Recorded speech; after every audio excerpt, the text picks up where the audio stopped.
the NFL is the best is because you have in the same league, you've got Aaron Rodgers, you've got Kirk Cousins, you have got a handful of guys who just sit in the pocket and not only make a living, not only win a lot of games. Brock Purdy can just sit in the pocket. Doesn't need to use his legs as a weapon. He can just sit in the pocket and distribute the football in the same league. Like, imagine if in basketball, because I've always thought, is there going to be a resurgent 90s style threes more than two? You always have to have shooters. That's just it. That's the way it is. But I'll tell you what, in the NFL right now, there is a fun divide going on of guys like Purdy, Aaron Rodgers, Kirk Cousins. Who else am I missing? Guys that are they are not going to leave the pocket. And if they do, it is to... Oh, Gardner Minshew. I mean, he's a little fleet, but he ain't going to... He ain't going to take off and probably scramble a whole lot, maybe a little. If he is, I would say David Carr. Matt Stafford. Derek Carr. Geno. And Geno Smith. Yeah, I'm like, let's not forget close to home. So you've got those quarterbacks there, and then you've got the guys that Trevor Lawrence use their legs as a weapon. I would say Herbert is probably a guy definitely, I think Jim Harbaugh wants him to stay in the pocket. Jim Harbaugh's probably like that whole running thing. We got to keep you healthy. We've seen Herbert scramble around and run. Hello, 2020 Rose Bowl. But not like you remember. I love it. That was a fun game to watch. But I think Herbert's one of those guys that's going to make his living sitting there in the pocket. With two quarterbacks and Kirk Cousins and Aaron Rodgers, both coming off of Achilles injuries, but neither one of those guys really, especially in their they're also I think, is Aaron Rodgers over 40? I think he is. This is his age 40 season. He is 40. Yes. Kirk Cousins, I believe, is just turned 39 this week, if I'm not mistaken. Captain Kirk, let's see. I think he just turned 39. 36. Aging him just a little not bit. Even close.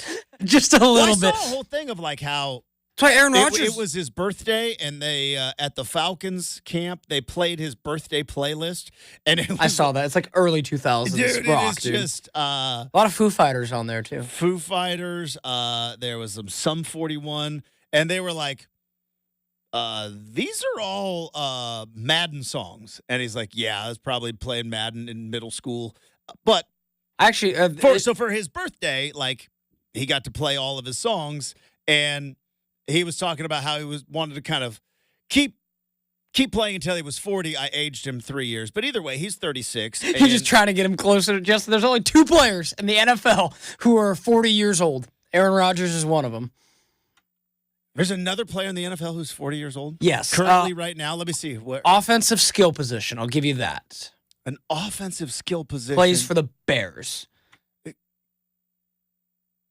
Keenan Allen's not 40. He's not 40. Offensive skill position for the Bears. Who am I missing? Mercedes Lewis still. I saw that. I saw Mercedes Lewis. Yep, still taking reps at tight end, baby. I saw Mercedes Lewis on Hard Knocks the other day, and I was like, that's cool, man. Because he played at UCLA like so long ago. Lewis from UCLA? Like so long ago. That guy? So shout out to him, man. That's dope. So anyways, yeah, Bo Nix is going to be the starter. We have 3 rookie starters in the NFL right now, potentially a 4th. And it is interesting how I think part of it is because you look at Bo Nix and you look at Michael Penix, even though Michael Penix isn't going to start, but you look at kind of the Bo Nix path, which is play as many reps of college football as you can play. And now with NIL, you can't afford to do so. You can go and you can make over $1 million, if not more. And the market, by the way, for college football quarterbacks is going to go up. It's not going to go down. We just saw Kirk Ferentz. He's suspended. Why? Why is he suspended? Because he needed a quarterback, and he was going to do whatever. We're going to bend the rules a little bit. Who cares? I'll miss the Illinois State game. I'll deal with that when we deal with that. The Fighting Redbirds, I think. Hold on a second. But when you look at kind of the path that Bo Nix has taken, which is he's got more reps, he's got more snaps, he's got more experience. Now, granted, it's college offense as opposed to an NFL offense. It makes sense that he's going to come and start right away. And then there's Caleb Williams. Caleb Williams played 3 years of college, played as a true freshman. That, absolute phenom athletically. It's going to be interesting to see, because I threw out a hot take. I would not be crazy surprised if Bo Nix wins Rookie of the Year. And here's why. You're like, Justin, you are insane. You are such a homer. You have a love affair with Bo Nix. I get all of that. I don't know if Matt Eberflus is going to put Caleb Williams in the best possible position to succeed. Maybe he is. Now, clearly when it comes to weapons, 40-year-old Mercedes Lewis, or when you look at DJ Moore, Rome Odunze, by the way, is carving up Bears camp. So he's got weapons to get to. But Caleb Williams, I don't know if he is going to be able to, through film, realize, I don't need to extend this play. I need to just take my lumps here. I need to throw this football away. Because his entire life as a quarterback, he has never had to throw the football away. There is no play that is dead to rights to Caleb Williams, including playing at USC. Well, in the NFL, as Marcus Mariota found out, that was Marcus Mariota's undoing. He's number 2 overall draft pick.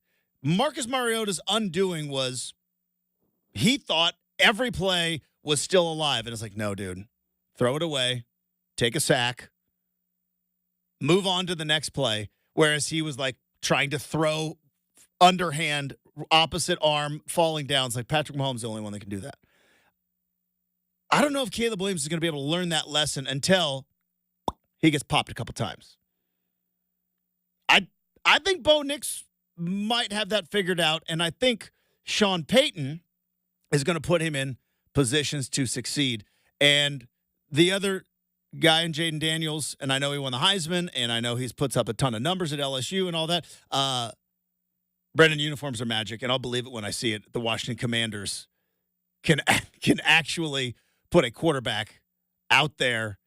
Remind me, who is Bo Nix throwing to? Any receivers that anybody's been... we're going to find out. Okay. Just like the same thing I said last week where I'm there's Tim Patrick and a bunch of nobodies. But if at the end of it with all the rookies, if he's the last one standing because Caleb Williams gets popped a couple times or Jaden Daniels throws a couple too many interceptions, now maybe he will. I don't know.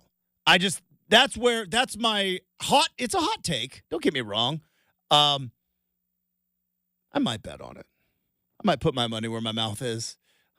Came so close to winning the Heisman. I don't know. I just think that if Caleb Williams does not figure out how to kind of play, and maybe he will because the guy's succeeded at every single level, and who am I to start, calling out Caleb Williams' athletic ability at this point. I just think Sean Payton in that offense is going to put Bo Nix with his ability to limit bad plays, accuracy, all that stuff. Not going to have a lot of superstar plays, but he limits bad plays. He could be Rookie of the Year. It's not insane. It's also not that likely because Caleb Williams is really good. All right, coming up next. There is something I saw in a Steelers preseason game, and I'm seeing it more and more in the NFL preseason. No, it is not the new kickoff rule, but something new in the NFL this year that might change the course of football in a positive way forever. I'll tell you what we're talking about next, 620 Rip City Radio.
All right, fair warning. Fair warning. What we are about to talk about right now, I'm going to be fairly long-winded. Like more long-winded than I normally am. And kind of tell you how my brain got to where we are ultimately going to talk about brains, if you can believe it or not. But I was listening to a podcast, and we're talking about how 100 years ago, the most popular sports, there were three. Brenden, could you guess what the three most popular sports in America were 100 years ago? Yes. I will say baseball, obviously, yes. America's pastime. I'm going to throw in rugby. I want to say rugby, but No. I retract that. I'll say track. Not track. Okay, that one I was still pretty confident with. Yep. Man, what is it? Is basketball? I don't know if it was. Basketball's not around then. Yeah, I don't. Football was not around. Not around then. Cricket? It's not cricket. Okay, All no, right, I tried. So Yeah. baseball, nailed it. Well, that one's easy. It's baseball, boxing, and it's horse racing. Okay, wouldn't have got horse racing. I Those are- should have got boxing. Come on, Brenden. Those are the three biggest sports 100 years ago. Now, baseball, clearly, still in our lives. Looks very different than it looked 100 years ago, with a pitch clock and a designated hitter. But, hey, 2 teams, 9 innings, 100 and some games, baseball in the summer, grass, dirt, sky, all that stuff. Baseball's still around. And I think one of the reasons why baseball is still around is because I don't know if you've noticed what's been inundating our televisions on ESPN the last couple of weeks. Little League Baseball still exists. Little League Baseball Been on still exists. so much. So much. Not my favorite thing in the world. I know. I am as a American and apple pie and Chevrolet and all that stuff, even though I drive a Nissan. As the next guy, I do not like the Little League World Series. Good for the kids, but as someone who played Little League Baseball and without cameras around, couldn't even imagine what it would be like with cameras around. Little League World Series, not my favorite, but it still goes to show that baseball still being played. Horse racing. Well, we all kind of know what happened to horse racing. People stopped riding horses. We just don't really like to. I mean, it's People stopped riding horses, so we stopped having a connection to horses. Well, or just the fact too, Justin, that geographically, like there are some areas like here where we demolished our horse racing track, and there are other areas of the country where it still exists. Obviously. Well, the reason why though is because horse racing used to be nationwide. My tiny little town of Winston, Oregon, it used to be called Civil Bend, and at Civil Bend there was a horse track there. I know this because 5th grade, Mr. Bataro, history of Winston, Oregon. Shout out Mr. Bataro. That guy was awesome. Anyways. But the reason is there used to be horse tracks everywhere, not just the thoroughbred racing, but there were horse racing tracks everywhere. Why?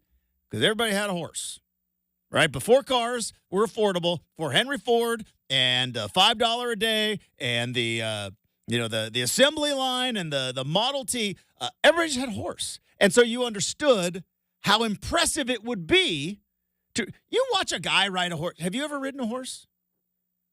The fact that you had to think about it probably tells me. No, I don't think I have. I have. My wife rides horses. She's going to ride horses later today. She rides horses every week. I do not. Do we count not like a petting zoo type format where it's like you're saddle up on the trail? Little kid, I remember riding on one once. So you have no frame of reference. Neither do I, by the way, of just how hard it would be to ride a horse. I imagine It's way more difficult than you think. So, Justin, would it be like my adventure on a mechanical bull this summer? That absolutely, I don't know if it'd be that bad. Absolutely rocked my world. You know what I mean? The old thigh, the inner thigh muscles, Justin. You don't know exactly, and you had an appreciation for it. Well, we stopped riding horses, and guess what? Horse racing there's still a Kentucky Derby, but massively, massively declined. Why? Because there was no connection to it. Boxing, as crazy as it sounds. In a good way, we don't fist fight each other anymore. I firmly believe boxing was massively popular because there was a time when everybody in this country, if you were a male of a certain age, you were just going to get in a fight. It was going to happen. And like parents encouraged it. Like, hey, you got to stand up for what you believe in. I've been in about 3 or 4 fights in my life. Not fun. Have you really? Oh yeah. Really? Yeah. I was in middle school in the 90s. Like we were still like Willie James punched me right in the face. Didn't see it coming either. Did not see it coming. Willie James punched me right in the face. 6th grade. Yeah, I think I only had one. It was definitely, but similar kind of thing. In a good way, as a society, we don't fight each other anymore. That's not how you settle your differences. There used to be a time 100 years ago where it's like, Johnson and Smith are feuding. Well, let's go out to the back parking lot and let's fight it out. Well, guess what? You had a connection to fighting. You had a connection to boxing. That connection went away. We don't fight each other anymore in a good way. That and corruption. And so it always has me worried about the game of football, a game that I love, because the less people participate in it, like riding horses or fighting each other, the less popular it is ultimately going to get. Now, you might be thinking, Justin, you are insane. There is no way, shape, or form that football is ever going to go away. I don't believe it is either, but it might not look like it does right now. Why? Look at horse racing. Look at boxing. Every history teacher's favorite saying, reason why we learn history is so we are not doomed to repeat it. Well, if you don't have a connection to the sport, so it brings up this topic. So this is the long-winded way that I got here. I'm watching the Steelers play on Saturday and primarily watching Russell Wilson, and I notice that a couple of offensive linemen's helmets look a little bit funny. Now, we've all seen footage of practice, and we have all seen, well, most of us have seen Hard Knocks, but if you look at any footage of college or pro practice, you have seen what they are calling a guardian cap. It's a thing you wear in practice. It's there to limit helmet-to-helmet contact, and you wear them in practice, especially if you are an interior lineman, a linebacker, DB, running back, essentially the high-impact position. Matter of fact, I think other than quarterback, in college, I think everybody wears them. Doesn't everybody wear them in court? I know at Oregon, I think everybody wears them, except for kickers and quarterbacks. Yeah, quarterbacks not so much. Running backs, offensive line, just anyone in the trenches, right? I don't know if I've seen DBs wearing them. I think at Oregon, I think they're all wearing them, but then again, I can't say I was like specifically like who's got them on, but they're a common sighting at fall camp. It looks like a big old sponge on the top of your helmet. It does. It's usually blue or they're blue, they're cream color. Yeah. Some of them are black, but like it's just a big old sponge on the top of your helmet. You've seen them, and I'm watching like Steelers on Saturday, and I'm like, wait. That helmet looks funny. Yeah. Well, the NFL has now approved guardian caps with an extra little fabric sleeve over the top of it that looks like the helmet to be able to wear in games. And I remember hearing, I think Adam Schefter reported that about a month ago, like, yeah, they're going to allow guardian caps in games if they want to. And I'm like, nobody's going to wear that because it looks goofy. And as dumb as it sounds, I still buy into the Deion Sanders look good, feel good, play good. If you look good, if you're comfortable, if you feel good, it's going to add to your confidence. It's going to add to your ability. I firmly believe that, especially at a high level. I don't agree with Deion on everything. I do agree with him on that. But did a little bit of research. Colts running back Xavier Scott, he was wearing a guardian cap in a preseason game against the Cardinals. And we are seeing more and more of these guys wear the guardian cap, but with the sleeve over it. So it does look kind of funny. It does look kind of goofy. But is it any goofier than the first time somebody put on a face mask? You know what I mean? Is it any goofier than when a Major League Baseball player actually put on a helmet instead of wearing his hat? Brenden, you were telling me about the show you saw about how Spalding and Wilson and their sporting goods battle. Yes, yeah. And like very, very intriguing for anyone that's a history nerd, especially about sports. At the time, gloves, taboo baseball gloves that we all have growing up and some have as adults. Sissy mitts. Yep, 100%. That word. I came in. I told Justin. I'm like, it was what you were. Name, by the way, you were just not looked at as Again, we're talking early 1900s, right? Sure. And it was just. They said in this, it was a direct shot at the masculine players who played baseball. They're like, if you wear a glove, you were not a baseball player, and that took time to work that in. And now you just think about it now, Justin. Imagine playing baseball without a glove. How much? I mean, the dumbest thing. Broken ever. hands, just silly stuff. And I think about batting helmets, right? We all see those old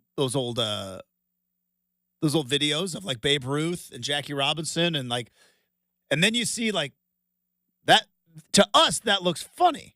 Like that's weird. That back then, how nuts is it that they would actually go up to bat with just a baseball cap on? That seems insane. It does. When guys got beamed in the head and guys died. It seems insane. But I would imagine at the time, the first guy to put on a batting helmet or a batting helmet with an ear flap was like,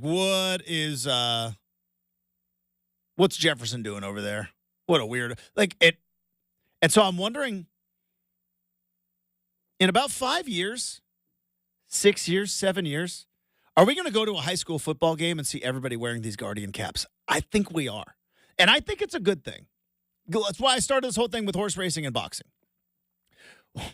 We stopped riding horses as a society when we started driving cars. Again, shout out Henry Ford.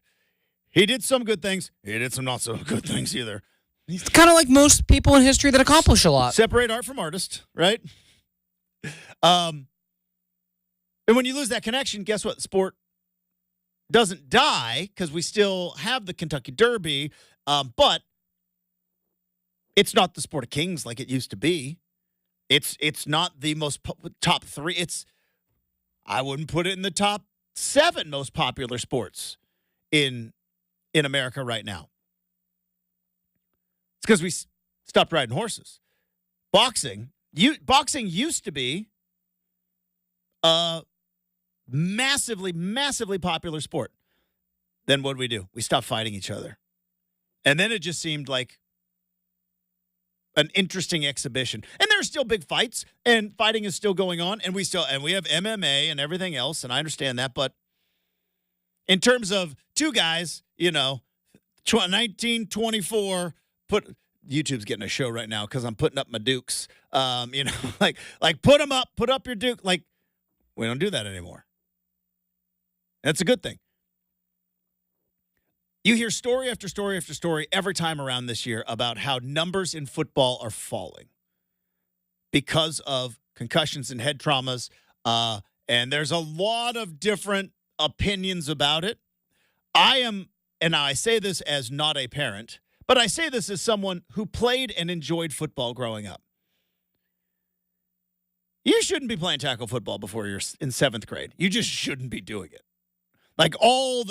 And I will tell you right now, playing tackle football in 4th, 5th, and 6th grade will not make you a better football player in high school.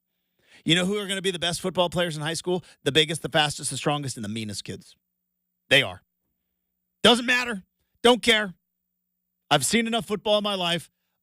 You could play tackle football in 3rd grade, and you could know how to spot a cover 2. But unless you grow, unless you are big, you're not going to play at a high level. It's just the way it is.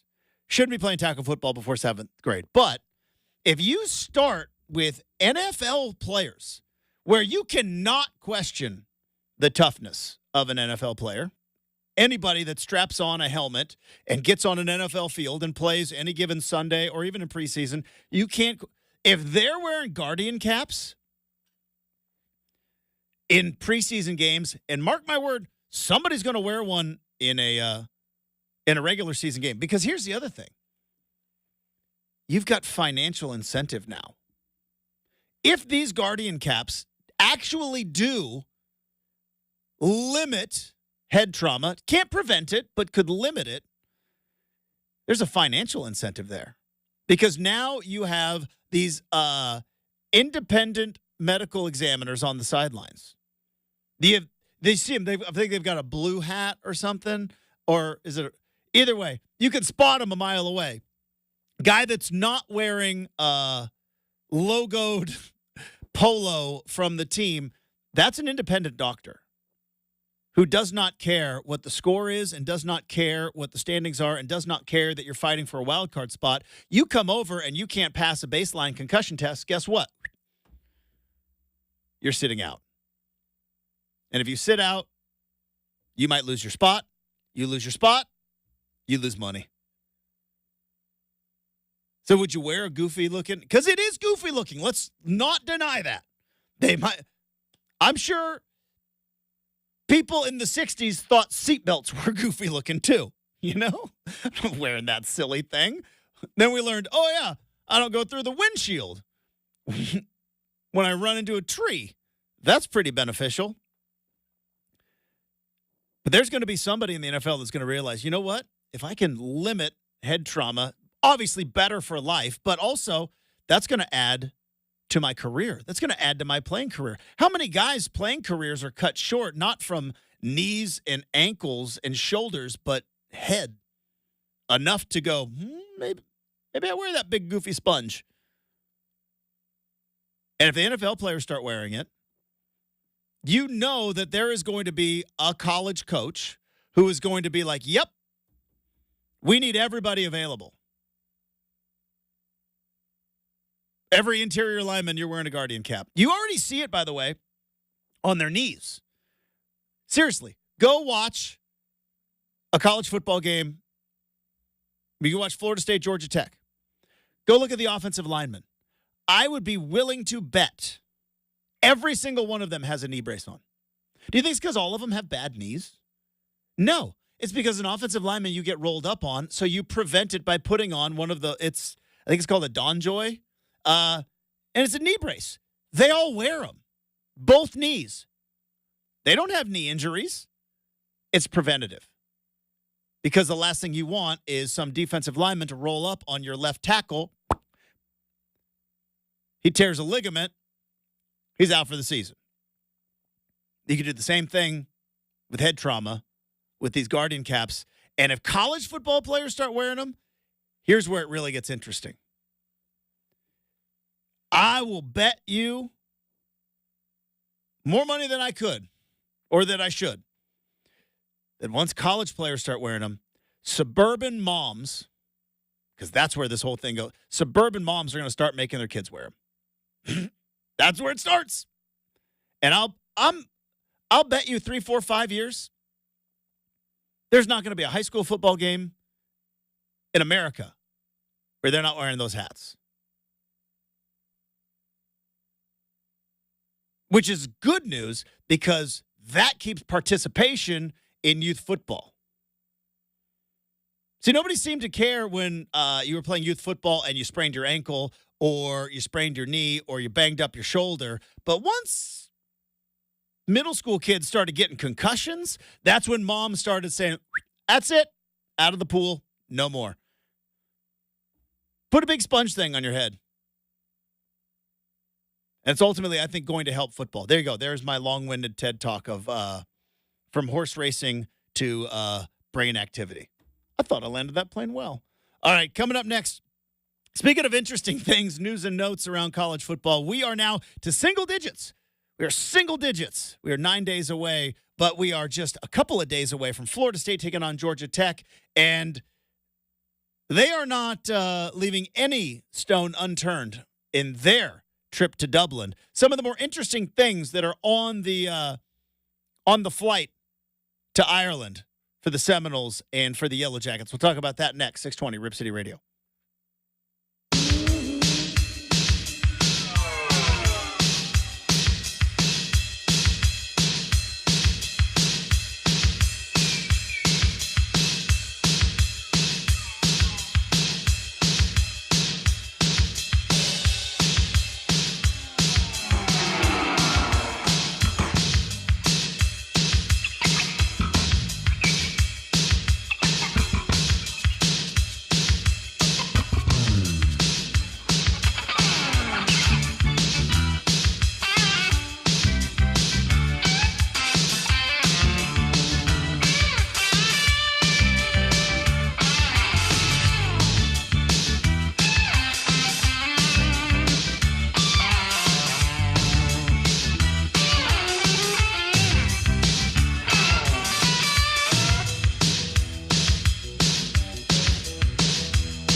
All right, we are 9 days, count them, 9 days to the kickoff of college football here in the Willamette Valley.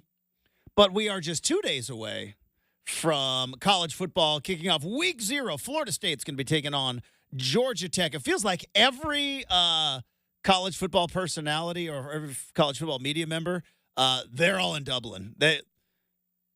Everybody's in Dublin. We've been trying to get guys on the show. They're like, sorry, in Dublin. It's like, I get it. I'd go too if I could. It sounds like it would be an awesome trip. Could you imagine, like, Dublin's high on my list of cities want to go to. Dublin, Barcelona's on there. Supposed to be a perfect 67 degrees on Saturday, too. So I get it. That being said, so you've never been to Dublin. Done Ireland? Never done Ireland. Only been to Greece. Yeah, my sister and her husband went on they went on a trip to Ireland, spent some time in Dublin, went to the Guinness factory, all that. Said it was a really cool experience. But the one thing about Ireland, Justin, it's never really warm any time of the year. Any time of the year. But that's the thing. I don't want it to be. You know what I mean? I know you are a weather guy and it affects your mood. But there are places like I want to go, like where, like if I want to go to Montana, I want it to snow. I want it to be cold. That'd be good in the summer. If I go to Dublin, I want it to be like kind of gray because that's just what I would expect. Anyways, there's going to be a college football game that's going to be played there. And apparently, no detail has been overlooked as both Florida State and Georgia Tech heading overseas in what is an unusual game setting. What is on the packing list for the Seminoles and for the Yellow Jackets? Time for us to go on campus.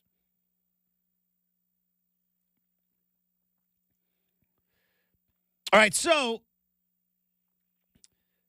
Renegade, the horse, the paint horse that Chief Osceola rides in on in Doak Campbell Stadium, and it's the coolest. It's one of the coolest game day traditions of Osceola on Renegade and the flaming spear, and then the horse goes up and then they spike the spear. Yeah, Dublin said, yeah, you can't bring animals into our country. It's there's a quarantine for bringing animals into our country. So Renegade's out. No horse for Florida State. The Ramblin' Wreck from Georgia Tech, which is their jalopy that they drive around to open up their games. Yep, they're not taking that.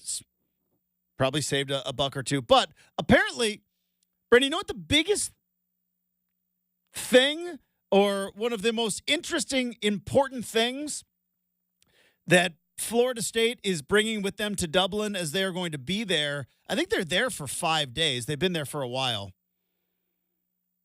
Ranch dressing. Now, I can attest, I've been to Europe once. It was a couple years ago. Yeah, there's no ranch dressing. Ranch dressing is a solely American thing. So I'll say this, too. They're not fans, I think, of ranch dressing in Europe. I feel bad for Florida State and Georgia Tech that they think Hidden Valley Ranch is good ranch.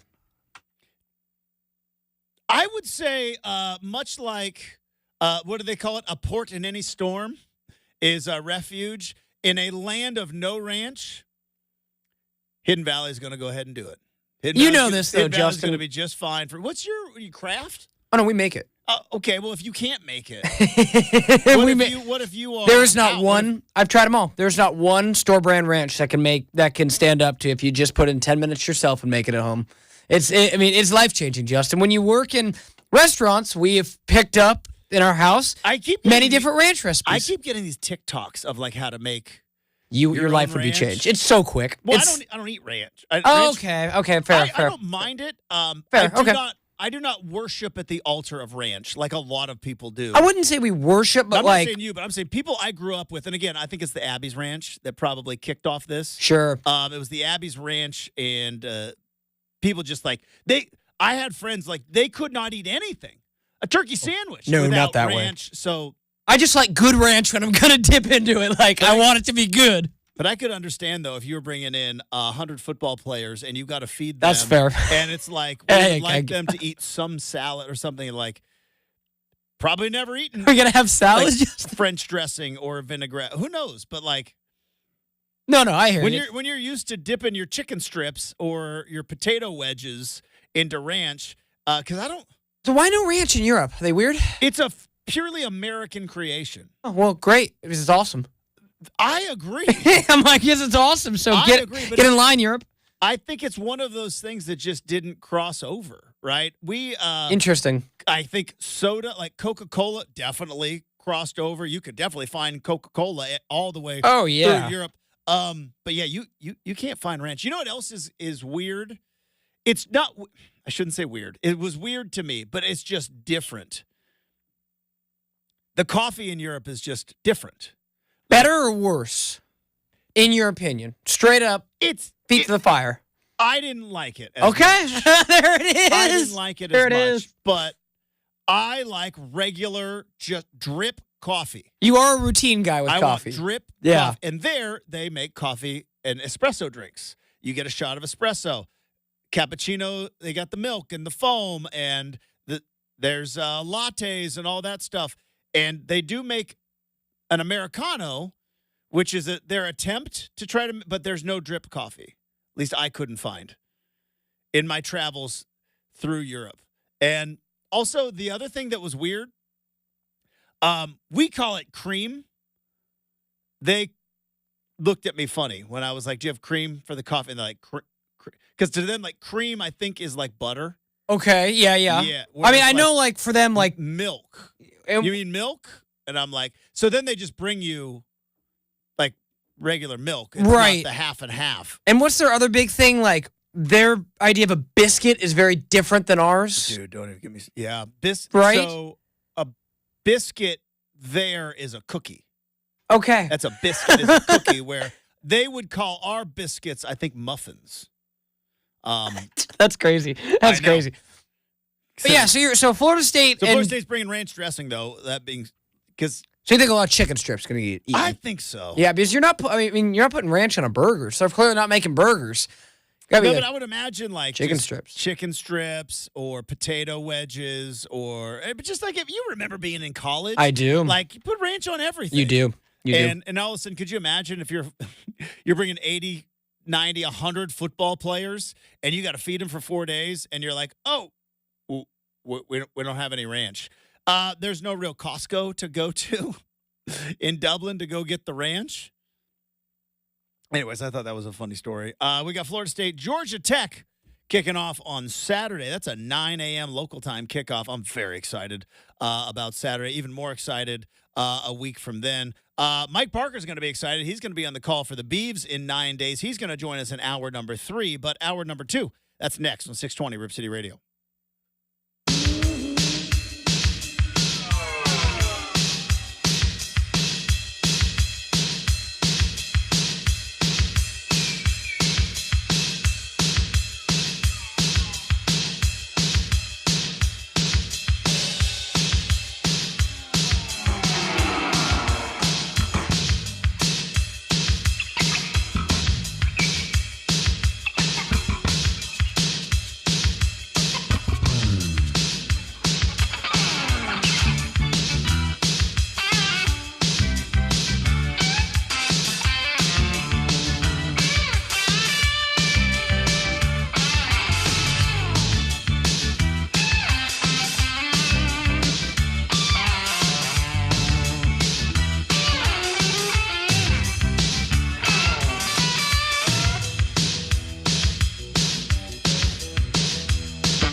7 a.m. on a Thursday. Rip City Mornings, Brenden Slaughter with you. Bo Nix has won the starting quarterback job in Denver, and he becomes the first rookie quarterback to start for the Broncos since John Elway in 1983. Pretty lofty company for Bo in Denver. And over in college football, Iowa coach Kirk Ferentz, the longest tenured FBS head coach, is suspended for the first game of the season by the NCAA for the recruitment of former Michigan quarterback Cade McNamara. And College Football 25 is the best-selling video game of 2024. EA says in 1 month, it has more than tripled the lifetime earnings of its previous highest-earning game, NCAA 07. Coming up on the big show, we got Make or Miss coming up in Hour 2. We're talking with Mike Parker and some Beeves in Hour 3. You got Rip City Mornings.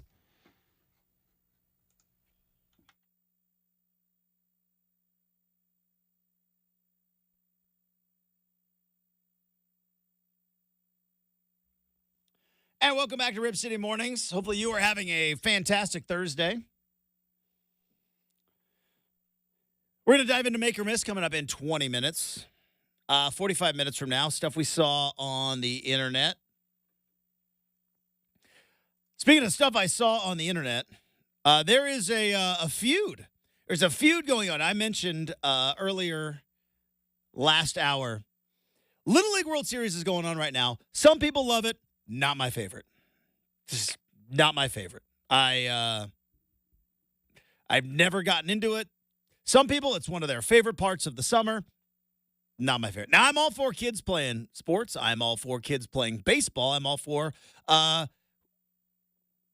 kids playing competitive baseball. It's not just fun to fun. There's winners. There's losers. What I'm not about is the grandstanding coaches who know that they're mic'd up and who have practiced their speech because they want to try to go viral. And to be perfectly honest, I always found it very funny.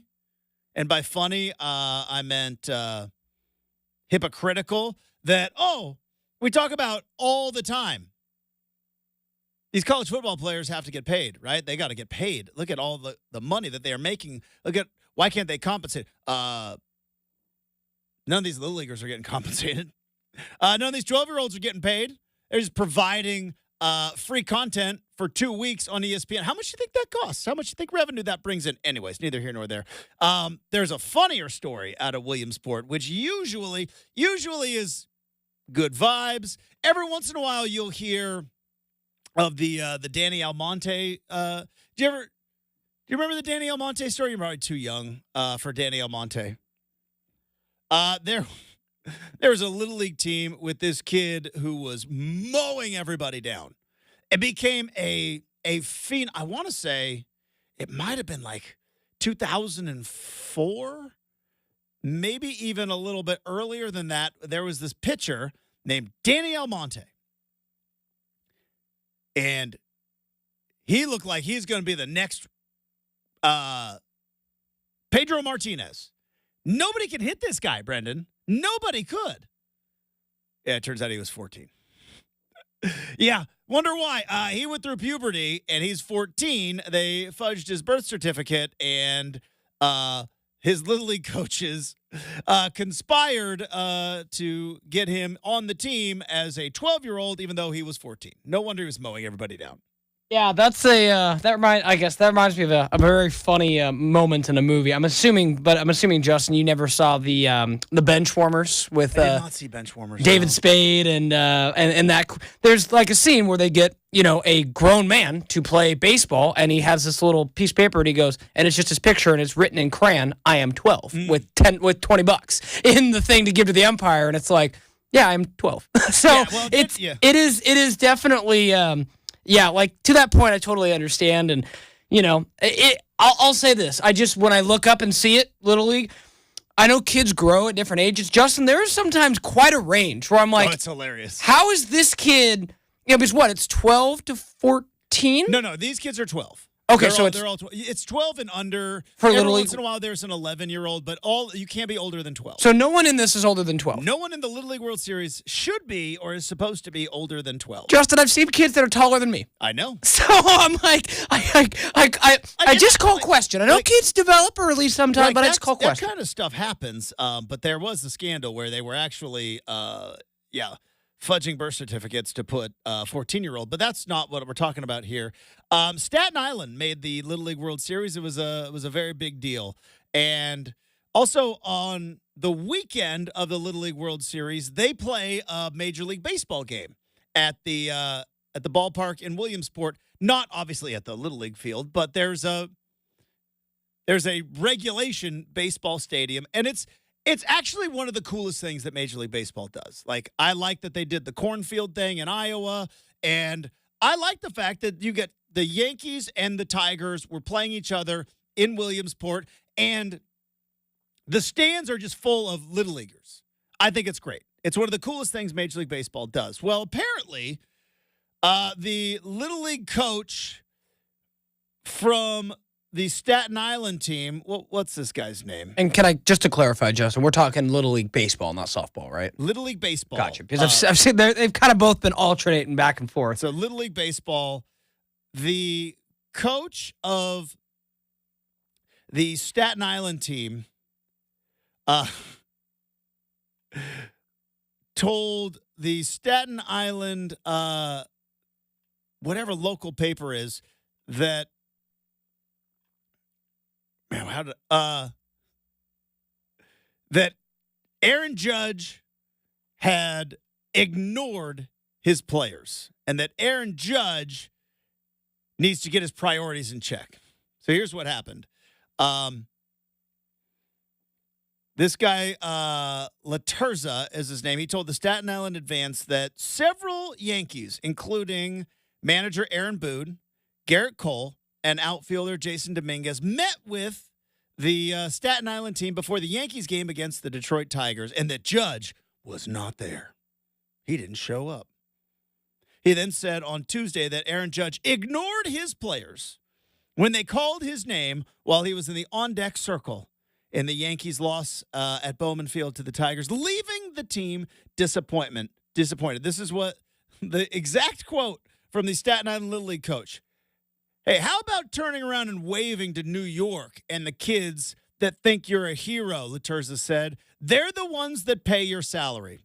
No, I love they pay your salary.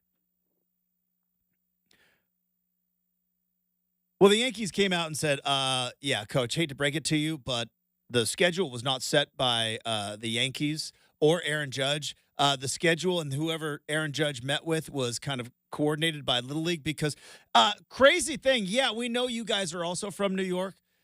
Aaron Judge might be the most popular player in all of baseball in America. Outside of America, it's Shohei. Yeah, but it's Shohei. But in America, did Shohei's star kind of go down a little bit with the whole?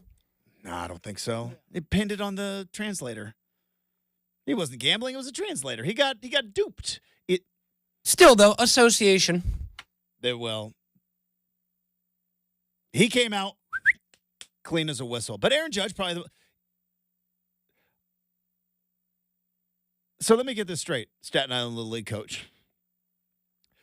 Your team, who's in the Little League World Series, got to meet Garrett Cole, Aaron Boone, and Jason Dominguez, all before they were playing a Major League Baseball game at a stadium there for the Little League World Series, and I'm assuming you all got to attend for free. And you're going to go ahead and just call out Aaron Judge because he didn't take the time.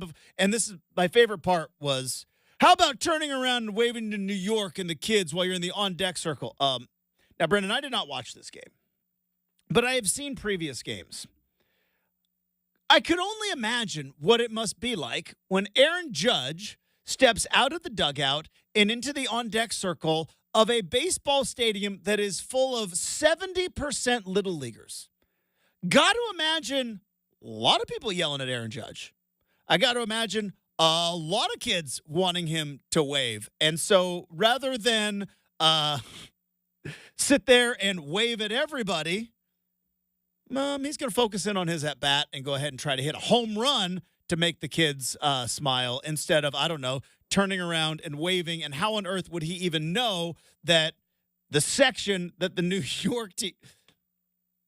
What a clown. What an absolute clown. Hey, Aaron Judge, how about you turn around and wave at the kids? They pay your salary. Like, no, they don't. TV revenue does. And their parents do because, well, they're 12 and they don't have jobs. But also, hey, Little League coach, your team got to meet Aaron Boone and Garrett Cole. Aaron Judge was meeting with other Little Leaguers because I believe Little League wanted as many of the kids there to meet a big leaguer. You got to meet Garrett Cole. That's pretty cool. So the team from Hawaii maybe got to meet. I don't know. I don't even know who got to meet him. But Aaron Judge, apparently, according to the Yankees, said, yeah, he met with multiple Little Leaguers throughout the entire day. He just didn't make it to your team. What a stereotypical, Staten Island dad, you think you're better than me kind of moment. It's like, hey, yeah, we get to meet the Yankees manager. We get to meet their ace pitcher. We get to meet their starting outfielder in Jason Dominguez. And we all got to go to a Major League Baseball game for free to watch everybody play. And you know what? Aaron Judge didn't even show up to meet us before the game. Well, yeah, he was busy. He was meeting other kids. And when he was on deck, how about turning around and giving a wave or something?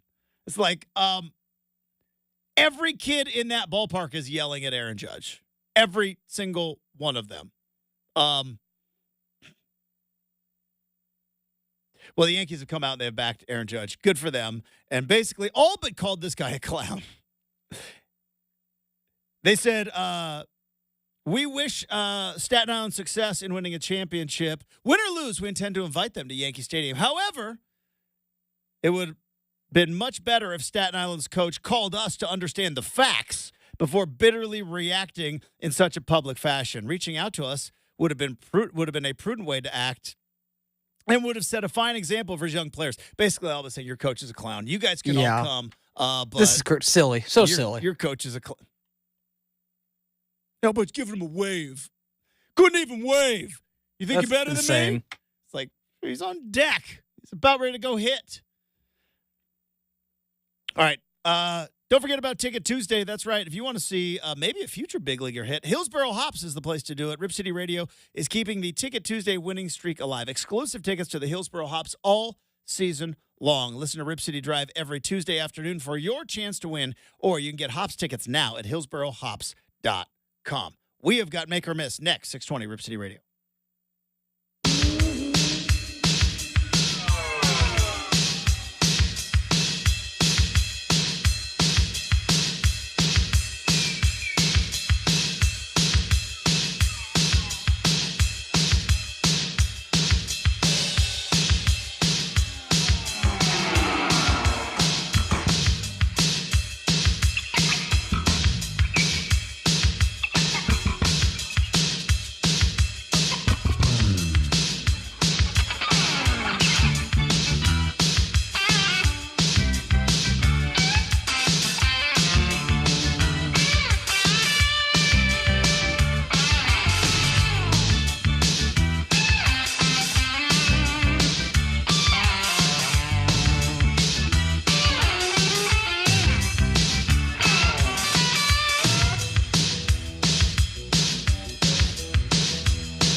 All right, coming up in an hour from now, Mike Parker's going to join the program. That's right. The voice of your Oregon State Beavers will be joining us as he is, just like the rest of us, 9 days away from the kickoff of college football 2024, a season unlike any other. It's going to be interesting. Yeah, Mike to say the least. Yeah, Mike's all wrapped up with Corvallis Knights baseball and ready to talk some Oregon State with us. And to be honest with you, Justin, I'm very excited just to get someone else's perspective because Oregon State's quarterback race is still very much undecided, very much open. At what point do you worry? I'm getting there. I'm getting there, and I kind of want to get Mike's thoughts. So definitely something to stay tuned for hour 3 because, I live, breathe that for BeaversEdge.com, and we've kind of been banging our heads against the wall this week. Like, there's kind of a lot more cons than pros for everybody, Justin. But let me ask you this,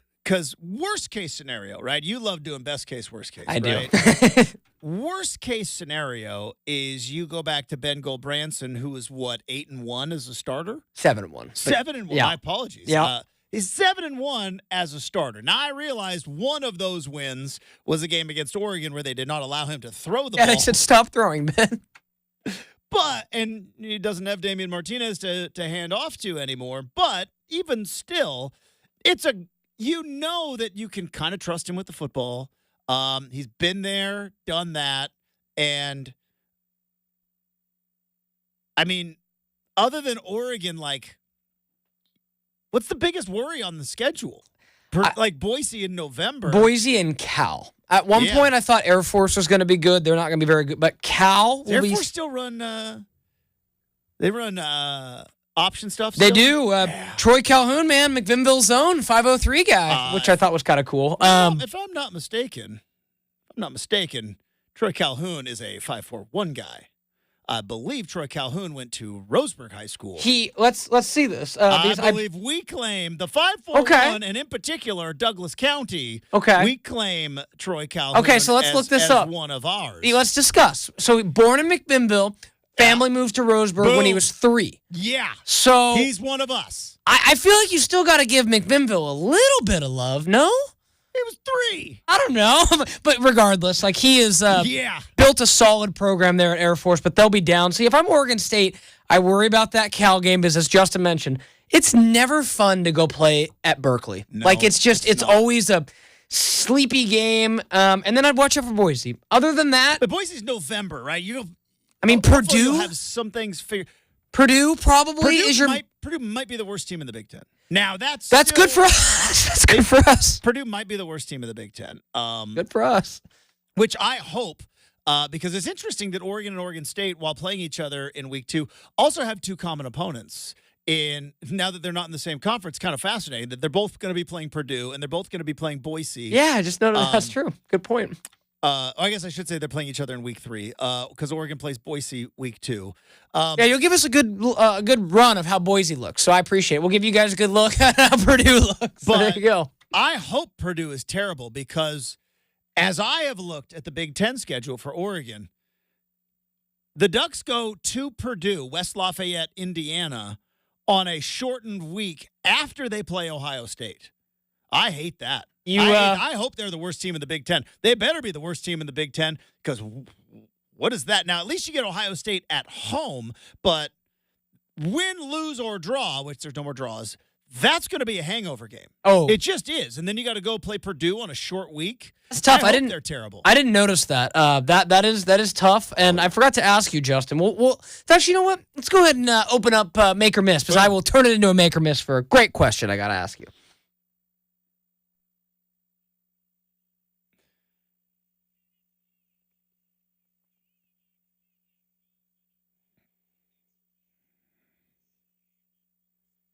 All right, Justin, I'm going to preface this by saying the first 2 make or miss topics are things that could be emotionally triggering for you. Why are you doing this to me? Just so this come from a place of love. Okay.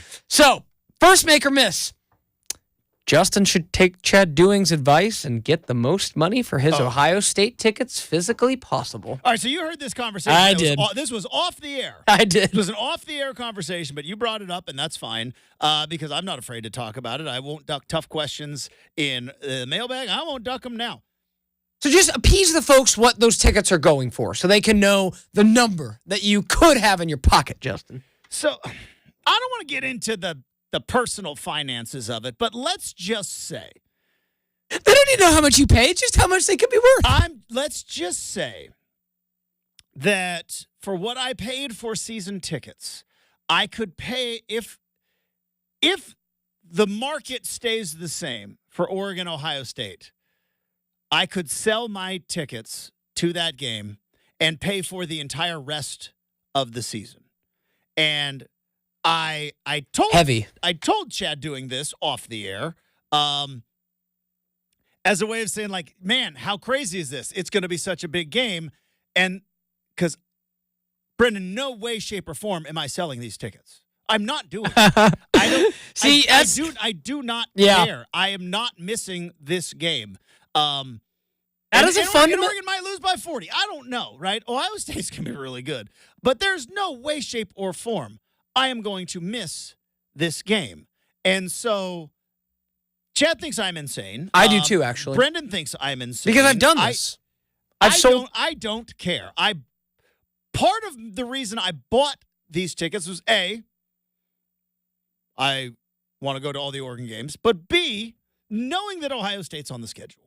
Like, knowing that game that we didn't get in 2020, that was supposed to happen, like, we are going to get that game finally, and it's going to be a conference game, and it might be number 1 versus number 2, and you listen to me every single day, and you know my love of college football, my love of the patch. There's no way I'm missing that game. There's no way. Yeah, I'm kind of like Chad. I find that very tough. Simply because I have done this before. 2012, Civil War, I had 2 tickets, and Oregon State was really good that year. And they were, I think, 7-2? Mm-hmm. Or no, excuse me. They would, that's right, 7-2 going into that game, and I think Oregon was really good too. Did you still go to the game? No. You didn't go to the game? No, watched on TV and was perfectly happy because Oregon State got rolled. So, and to your point, Justin, I bought season tickets then, and I paid for my year. I understand. So, but this is again, potentially number 1 versus number 2. Oh, I know. You know me, Justin. It's potentially. While that game was big, the 2012 Civil War, number 5 versus number 15. Not bad. Beavers still got rolled. Oregon was so good. Wasn't number 1 versus number 2. Yeah, agreed. And you could make the argument. Even going into that game, Brenden, that was not the biggest game in Reser Stadium history, would you say? No. So that being said, it was probably top 10. What I'm saying is if Georgia, let's see, when does Georgia plays Alabama like week 3, right? Yeah. Let's get to the rankings. Give me the rankings. If Georgia loses to Alabama in week 4, they play at Alabama.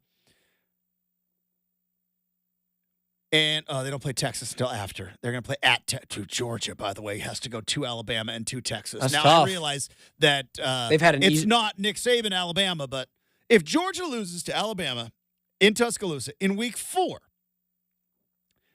that sets up 1 versus 2. Ohio State versus Oregon. So there's no way I'm not going to that game. So like just behind the curtains a little bit. In general, you now strike me as someone who is a bit stubborn and wouldn't compromise his morals for money. And that's what I've said before. Like me, I'm such a money like I'd do anything. You show me the money. It's like literally Tom Cruise, man. Show me the money, and I'd be like, I got a really nice TV at home. I can get some Buffalo Wild Wings delivered and be just fine and dandy. I understand. I would not be fine and dandy. I would be so mad that I wasn't because you couldn't just sit there and like count the money. No. Oh. I mean, I could. Yeah, that'd probably make you happier. I could. I don't think so. Going to this game is what makes me ultimately happy. But like the fact that there's 6 other home games doesn't do it? Or they have 7 or 6 this year? Oh, they've got a lot. They've got a lot. Like I said, I'm not criticizing. I just have a really hard time fathoming that, kind of like Chad. Like, you show me an opportunity to make a ridiculous profit, and I'm like, yeah, sure, why not? But hey, each to their own. But like, all right, I think about it like this. There are people like, they collect like bourbon, right? I like bourbon because I like to drink it. Some people like it because they want the rare bottles, and then they flip them, and then they sell them, and then they make profit. And like same thing Fair. with like shoes. I have Air Jordans because you know what? When I was a kid, the coolest thing you could ever have was Air Jordans. And guess what? Now that I'm an adult and I can buy them, I want Air Jordans, and I wear them. And I wear my Air Jordans, and I don't flip them, and I don't sell them. I just buy them.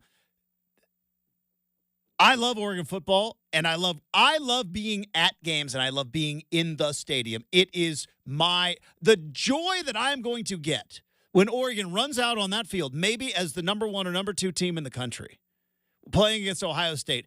I don't know if there's a dollar amount. There probably is. But I just the joy and the feeling that I am going to have, regardless of outcome of that game, when they run out of that tunnel. I don't know if you can bottle that up and sell it, but yeah, call me crazy. Call me crazy. A little bit. All right, up next on Make or Miss, we'll continue with... Chad thinks I'm insane. So do you. I do. Now, here's the difference. Would Chad do that with if Oklahoma, Texas was 1 versus 2, and he had a chance to go to Oklahoma, Texas, his beloved Oklahoma Sooners? It's a great question. Would he sell those tickets? That's what I'm saying. I'm like, yeah, like, I don't know. Like, I guess I have a different perspective too, Justin, because I haven't paid to go to a football game in 10 years. 2. So I'm like, you see me a way to, like, literally, like, there was, like, you know, I'm like, it's just like that concept is absolutely foreign to me. So I'm like, if it's like, okay, I bought tickets, and I'm like, ooh, yeah. So that, you know, I'm unique in this perspective for sure. I spent 15 years not paying for tickets either. That's true. That's true. And I've gotten to a place where I'm lucky enough to afford them. And I love being in the stadium for big games. I love it so much. The joy is one of the things that bring me joy in my heart. It's a lot of money, though. Like I said, if somebody, it's a lot of money, though. Like, yeah, ultimately, if somebody literally, I just think it'd be interesting. If someone said, Justin Myers, here's $6,000 for his 2 tickets. You talking to Kelly? That's kind of what. You discussing with Kelly? That's kind of what they're going for. That's right what I now. said. Are you discussing it, or are you still like? No. Yeah. I'm not, I like it. You know, at least you stand staunch in your convictions. I'll give you that. Even though I don't agree. We're going to have to get to at least 5 figures. 5 figures before I even blink. So someone said literally 10 grand. You'd start to. Then we'll talk. So there is a dollar amount. We finally found the dollar amount, folks. I don't think it's ever going to get there, but. If they build up, say Oregon and Ohio State just roll, and it is looking like D-Day, and it's like, I don't know, so you can get like 8-9 grand. You might have to think about it. But, you know, I after listening to Justin, I firmly believe it would take a minor miracle from the heavens above for him to want to sell these tickets, and I respect it. I don't agree, but I respect it. Thank you. Totally respect it. All right, what's next? Yes, so up next, Justin, your Steelers have a quarterback problem. They have something brewing, something going on. Now, is that a make is the question. Yeah, it's a make. It's a make. They've got a quarterback problem. I don't know if they... Now, we'll see. Again, I am not going to be one of these people that's, on one hand, hey, preseason doesn't mean anything. Aaron Rodgers isn't playing in preseason. I don't see any problem with that. I don't think Joe Burrow is playing preseason games. I'm not going to be one of these guys. Russell Wilson has played enough football in his life to where they don't need him to go out and get actual real reps of what the offense is. So I'm hoping upon hope that Russ will start, and in that first month of the season, whatever they've been working on in practice will click, and that whatever they're doing in the preseason is just, I don't know, baseline stuff. The other thing that brings me a little bit of comfort, this is a media fabrication, including myself, right? This whole thing is a media fabrication. Mike Tomlin and the Steelers have done nothing to fuel the fire. It's simply the only quarterback competition out there that's worth talking about. Do you know what I mean? What other quarterback situation in the NFL is worth talking about? All 3 rookies that were drafted early are going to play. J.J. McCarthy, which would be the other one, was Sam Darnold. he got injured. There's Gardner Minshew versus Aiden O'Connell, and I love Gardner Minshew, and I wish him the best, but Brenden, that's not Justin Fields and Russell Wilson. Gardner Minshew doesn't move the needle. This is two big names on one of the most historic franchises in all of sports, let alone football, heading into kind of a make-or-break season. So, yeah, that is oxygen on that fire. That being said, I'm a little worried that they haven't just come out and named a starter yet. So it's okay. Let me ask you this. It would make me feel better if Mike Tomlin would come to the podium and be like, here's the deal. Okay, so Russ is our starter. Justin is our backup. This is the way it's going to be. Both guys understand this and they know this. I would make me feel so much better. So the relative, fact that Tomlin hasn't done that yet. Yeah. Makes me a little nervous. So relative to the talent and the fact that it's NFL, like, should Pittsburgh Steelers fans or Oregon State fans be more worried about their quarterback situation, Justin? Well, take away the talent, all that, but just in general, because you said we got some worry. Coach hasn't said anything yet. Maybe not great play, what we've seen in August. Very similar in that regard. I would say Oregon State fans have more to worry because the Steelers' options are a guy that's won a Super Bowl. It was 10 years ago, but a guy that's won a Super Bowl. That minute ago. A guy that's won a Super Bowl and a guy that showed last year that he's capable of winning in the NFL. They won 7 games last year with Justin Fields? I think they won 7 Something games. like that. Yeah, it was close. As opposed to Cole Branson, who pretty much lost his job and did not have other options. That's the other thing. And again, I don't root against Ben Branson, but like if he was the fact that he lost his job to DJU and didn't transfer to go play somewhere else tells you all you need to know about Ben Branson. Now, maybe he loves Corvallis. Maybe he's all about local boys and Top of the Peacock, and he's just like, I ain't leaving. I love it here, and that would be great. Would have wanted the kid from Missouri to now he's from Tacoma, I know, but he was at Missouri last year. Jabari Johnson. Yeah. But it's Jabari with the G, though. It is, right? I know, right. It took us a minute to figure that one out. We're thinking the 4-star recruit, red shirt freshman, but still freshman, but red shirt would have won the job already. The other thing, this is where I would say Oregon State fans should have a little bit of comfort. You have no idea, just like Oregon fans dealt with this 2 years ago with Dan Lanning, you have no idea what Trent Bray's idea of starting quarterback is. In terms of when do we announce? Do they come out on the depth chart? A lot of guys getting announced this week. Raiola, he's going to start for Nebraska. That was announced yesterday. But maybe Trent Bray's just one of those guys that's just like, you'll see on Saturday the 31st when we run out our first team offense. I think maybe he's just one of those guys. Yeah, I mean, I think it's possible we hear something today or tomorrow, kind of getting ready for Monday. But yeah, again, good thing we're going to be chit-chatting with Mike Parker. But as well, Justin, we got one more that I want to get to. Right. So let's go ahead and move on over. You talked about my personal finances and now my quarterbacks. Anything else you'd like to know? Yeah, let's discuss it all. Religion, politics? No. Okay, got it. Let's. Did you see? This is going to be fun. Don't have to get into it a whole lot. Did you see the beef between Lane Kiffin and Coca-Cola and Brian Kelly? Oh, not Brian Kelly. No. So Lane Kiffin grabbed the Coca-Cola bottle. Yes, and said, "Oh wow, I just kind of taking a lot of sugar." Yeah, just taking some shots at Coca-Cola." Brian Kelly responded. Here's both their interactions back to back. So make or miss, I am here for the Brian Kelly Lane Kiffin beef over Coca-Cola.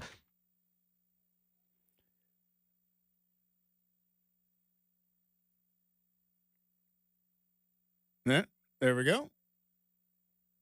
Does anybody drink Coke? You realize that 130% of your sugar for the entire day is in this one bottle. 65 grams of sugar. Lane Kiffin. A long time. Just a shout out to our sponsor, Coke. Smart water, great Coke product, minerals, vitamins. Minerals? It's just great for you. It's refreshing, healthy, and Coke provides you all the products that you need depending on what you like. And I love Smart water. You caught on. That is so good. I love it. It's classic. SEC is the best. It is. It is the best. I'm a Big Ten guy now, but SEC is the best. All right, we have got stuff. We might go back to that. I have other things, but we're out of time. But we got on the other side. I might go back to Brian Kelly because I don't like him, but I do like that response. That's great. Next on 620 Rip City Radio.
right, let's wrap up hour number 2.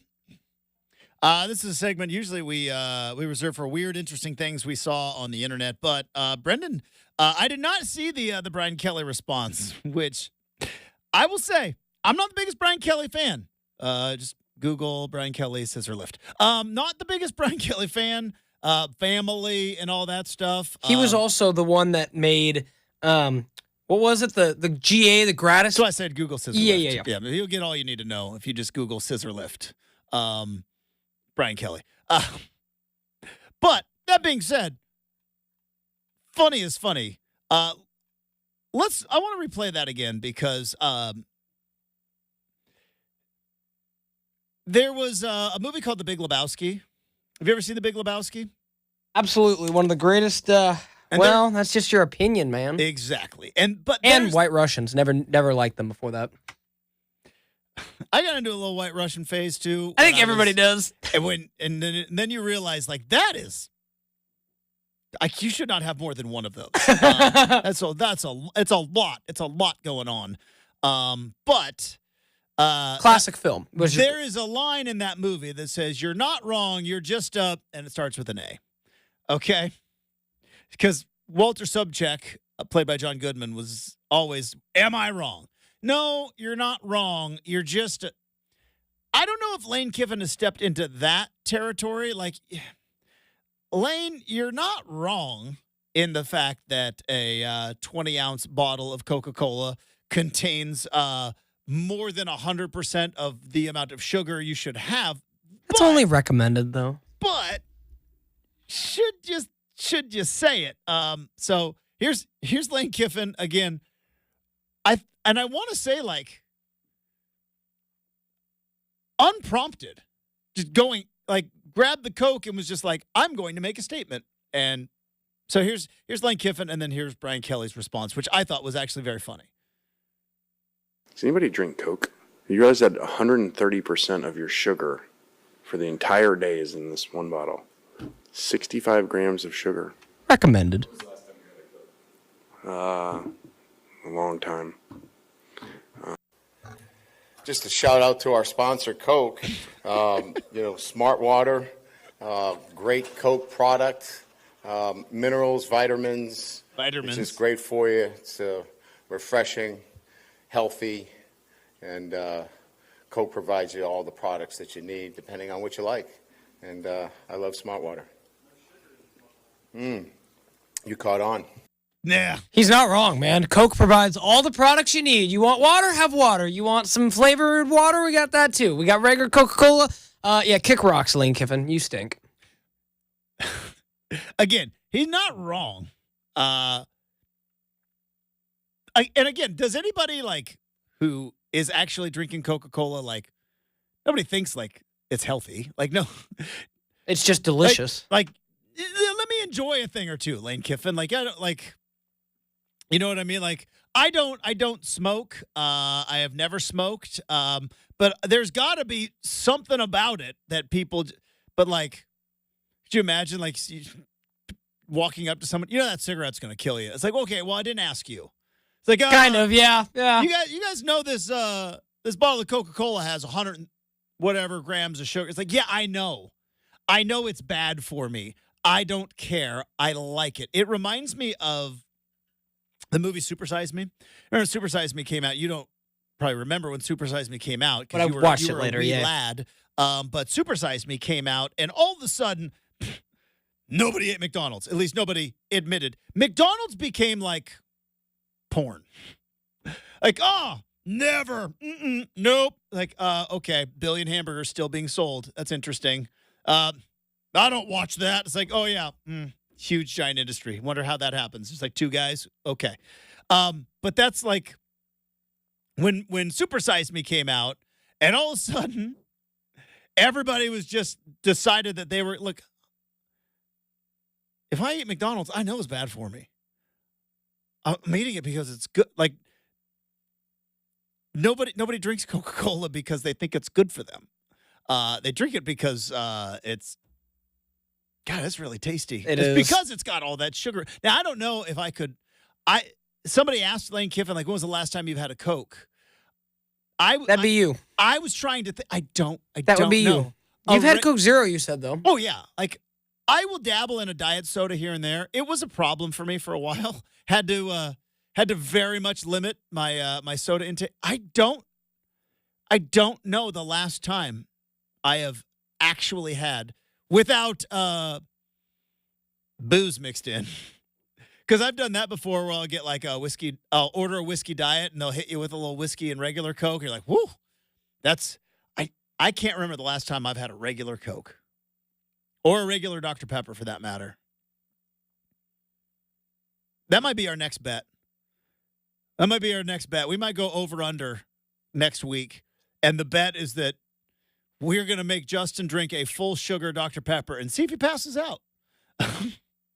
I think, honestly, I think we should extend it, include the Rip City Drive, and have Dwight bring you in like a massive Sonic 44-ounce, like trucker-style beverage, Justin. I'd like to see how far you could get through that before you gave up.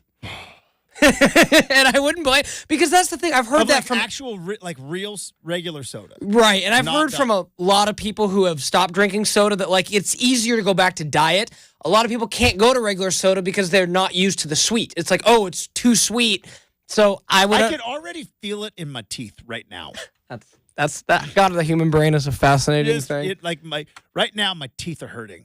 Just thinking about fascinating. But also, my mouth is salivating thinking about, oh, Dr. Pepper would be so good. Oh, Dr. Pepper would be so good. Haven't had one. You need like some. Been a long time. Like you need to have like, you know, I know you're not a big candy guy, but like Dr. Pepper jelly beans, fat-free, sugar-free, Justin, make it happen. They're not. They taste pretty good. I've had a few, but the sugar-free candy is not good. Justin's like, I'm still out. It's not. Look, hey. Eat what you want. Enjoy your life. We only get one ride on this roller coaster. I'm not going to Lane Kiffin it for everybody, but if you're going to eat candy, just eat candy. Like, don't eat the sugar-free ones. Just eat candy. All right. That being said, we have got a delicious third hour. Mike Parker joins the show. We've got the RCM mailbag and a whole bunch more next. 620 Rip City Radio.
8 a.m. on a Thursday. Brenden Slaughter with you here for Rip City Mornings. Bo Nix has won the starting quarterback job in Denver, and he becomes the first rookie to start for the Broncos since John Elway in 1983. Some lofty company for Bo in Denver. Iowa coach Kirk Ferentz is suspended for the first game of the season by the NCAA for the recruitment of former Michigan quarterback Cade McNamara. And College Football 25 is the best-selling video game of 2024. EA says that in 1 month, it has more than tripled the lifetime earnings of NCAA 07, which was the previous best-selling game. Coming up in 20 minutes, we're going to catch up with Mike Parker, talk some Beavers, whole lot more. Rip City Mornings, hour number 3.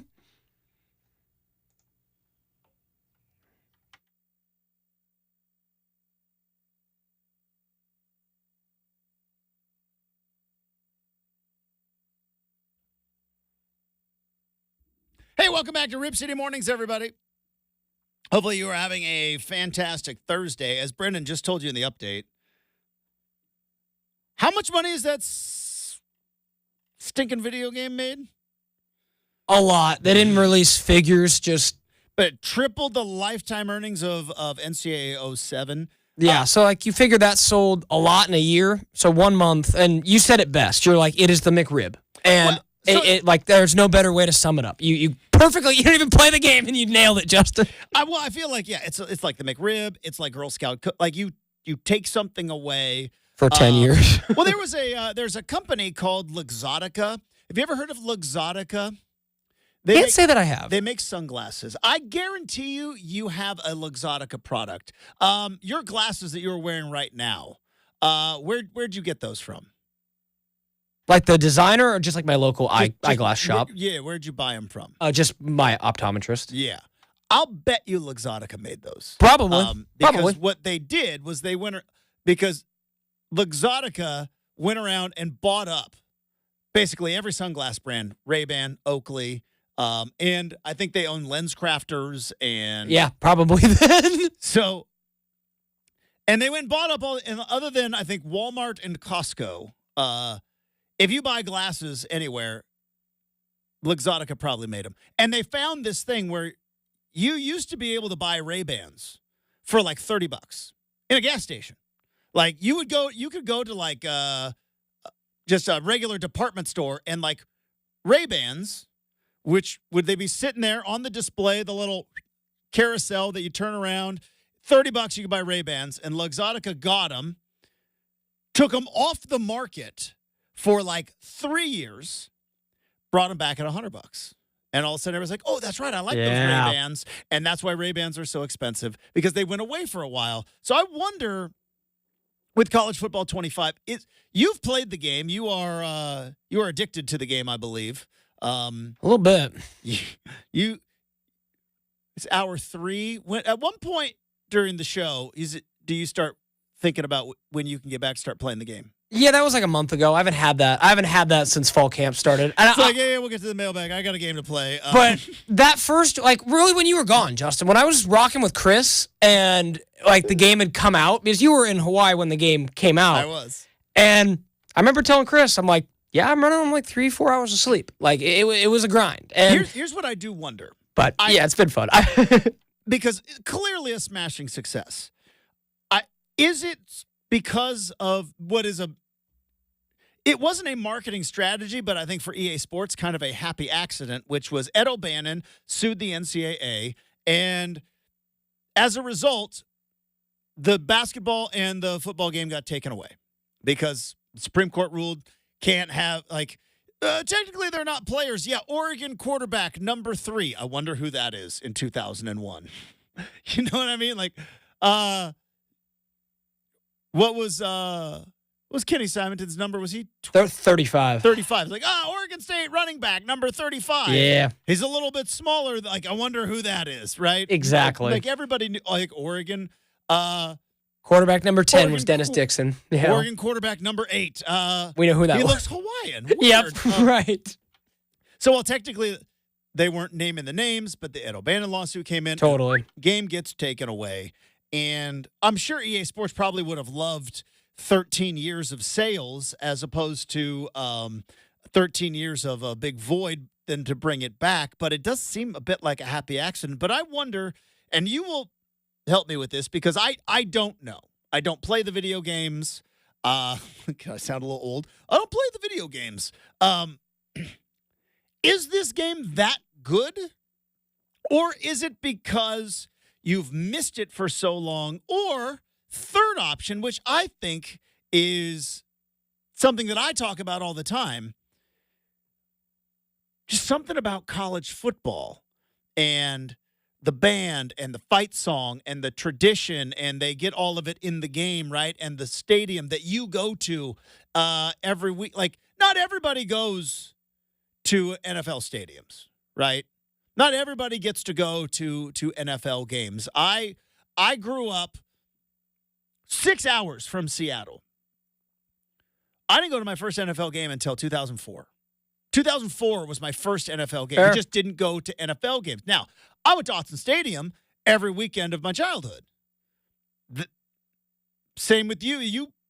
I don't know have you been to a Seahawks game? So if you don't count preseason, I've not been to an NFL game. You've never been to an NFL regular season game, but you went to Reser Stadium. Oh, yeah, more times than I can count. Exactly. And just like places like New Mexico, right? You don't go to NFL games, or even like in the South. That's why college football is so big in the South, is because all they had before the Tennessee Titans moved in, all they really had in the South was the New Orleans Saints. Like, that was Jacksonville? It. Jacksonville didn't come around until the 90s. Okay. And the Jags. You had the Falcons, I guess. You just, I guess. just the way you say that. Well, I'm just saying, like, if you're from Mississippi. Sure, right, yeah. Are you really going to go to Atlanta? Probably New Orleans, or like New you said. Orleans, like, so you point. become obsessed with your college football teams. And so I just wonder, is the game really that good? Or is it just that, kind of like we talked about last hour with you baiting me into trying to sell my tickets to Ohio State, which I'm never going to do. It's just something about that dopamine hit to the brain when you hear the fight song and you see them running out on the field and the cheerleaders are running out and the students are going crazy, and that's all in the game. And it just kind of brings you back to that place. It's probably, like everything in the world, a combination of all of that. Yeah, I would. But there's just something about college football, even as messed up as it is right now, and it is messed up. Oregon's playing Purdue. Yeah, so okay, it's messed up. I think it's just like you said. With all that, I just think there's something about that college football hit to the brain. It is 100%. I mean, take it from the fact, Justin. My Oregon State Beavers are rocking in the SEC right now. In my dream, we have a conference. We left Washington State to wither away in the Pac-2. But we got a bit of the SEC, so we're rocking high. But no, all jokes aside, I had this conversation with my brother yesterday because he goes, "Oh, did you realize, because we both bought the NCAA Madden bundle together?" And he goes, "Oh, do you know Madden's out? Like, you can download it."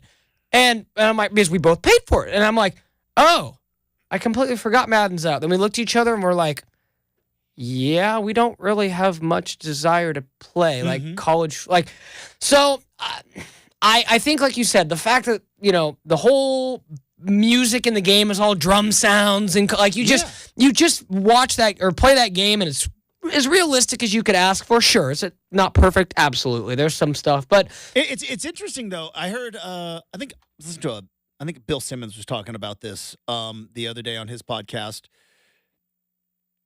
There is, unless you have a seat in a very expensive suite, there is not a seat in an NFL stadium that can give you a better experience in watching an NFL football game than your couch.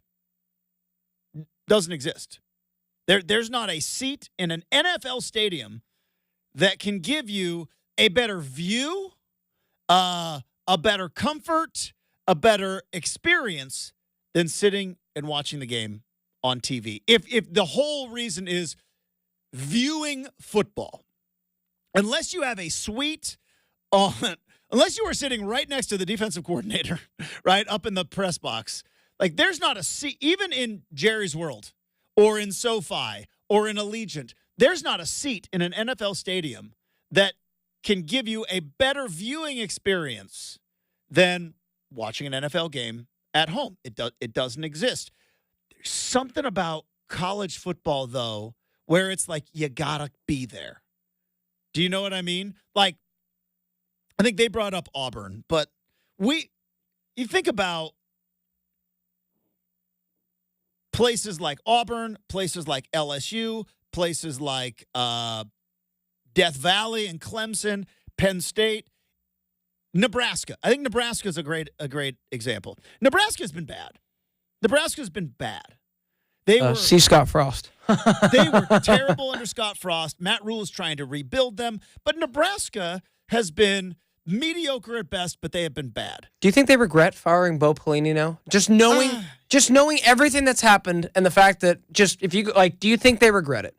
Going from Pelini to Mike Riley to Scott Frost to now Matt Rule. But Matt Rule, if that was the path you had to have to get to Matt Rule, maybe. But neither here nor there. Let me get to my point real quick. The point is, watching a game in Lincoln, Nebraska, with the Cornhuskers at, let's say, 3-5 by November, I bet is still awesome. It's still awesome. You go to a game at Auburn, at Jordan-Hare, where the War Eagle, even though they're the Tigers, flies around. And let's say Auburn is 2-4. Going to a game at Auburn, and I'm assuming the tailgating and the experience and the fans and being there, it's just something about college football that's just, it has that special something.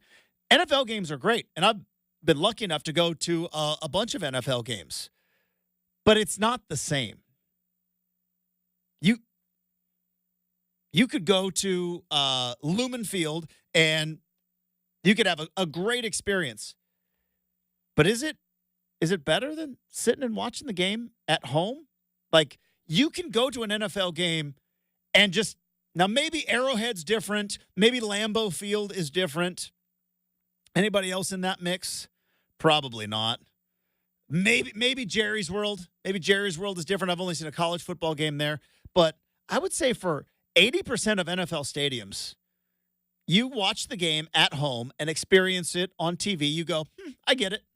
Yeah, like you said, I get it. There's a few examples, but very rare. Like again, like you said, Lambeau. I think Dallas, even Pittsburgh. I've been to Pittsburgh a couple of times for games. It's fun. It's great. Highly recommend.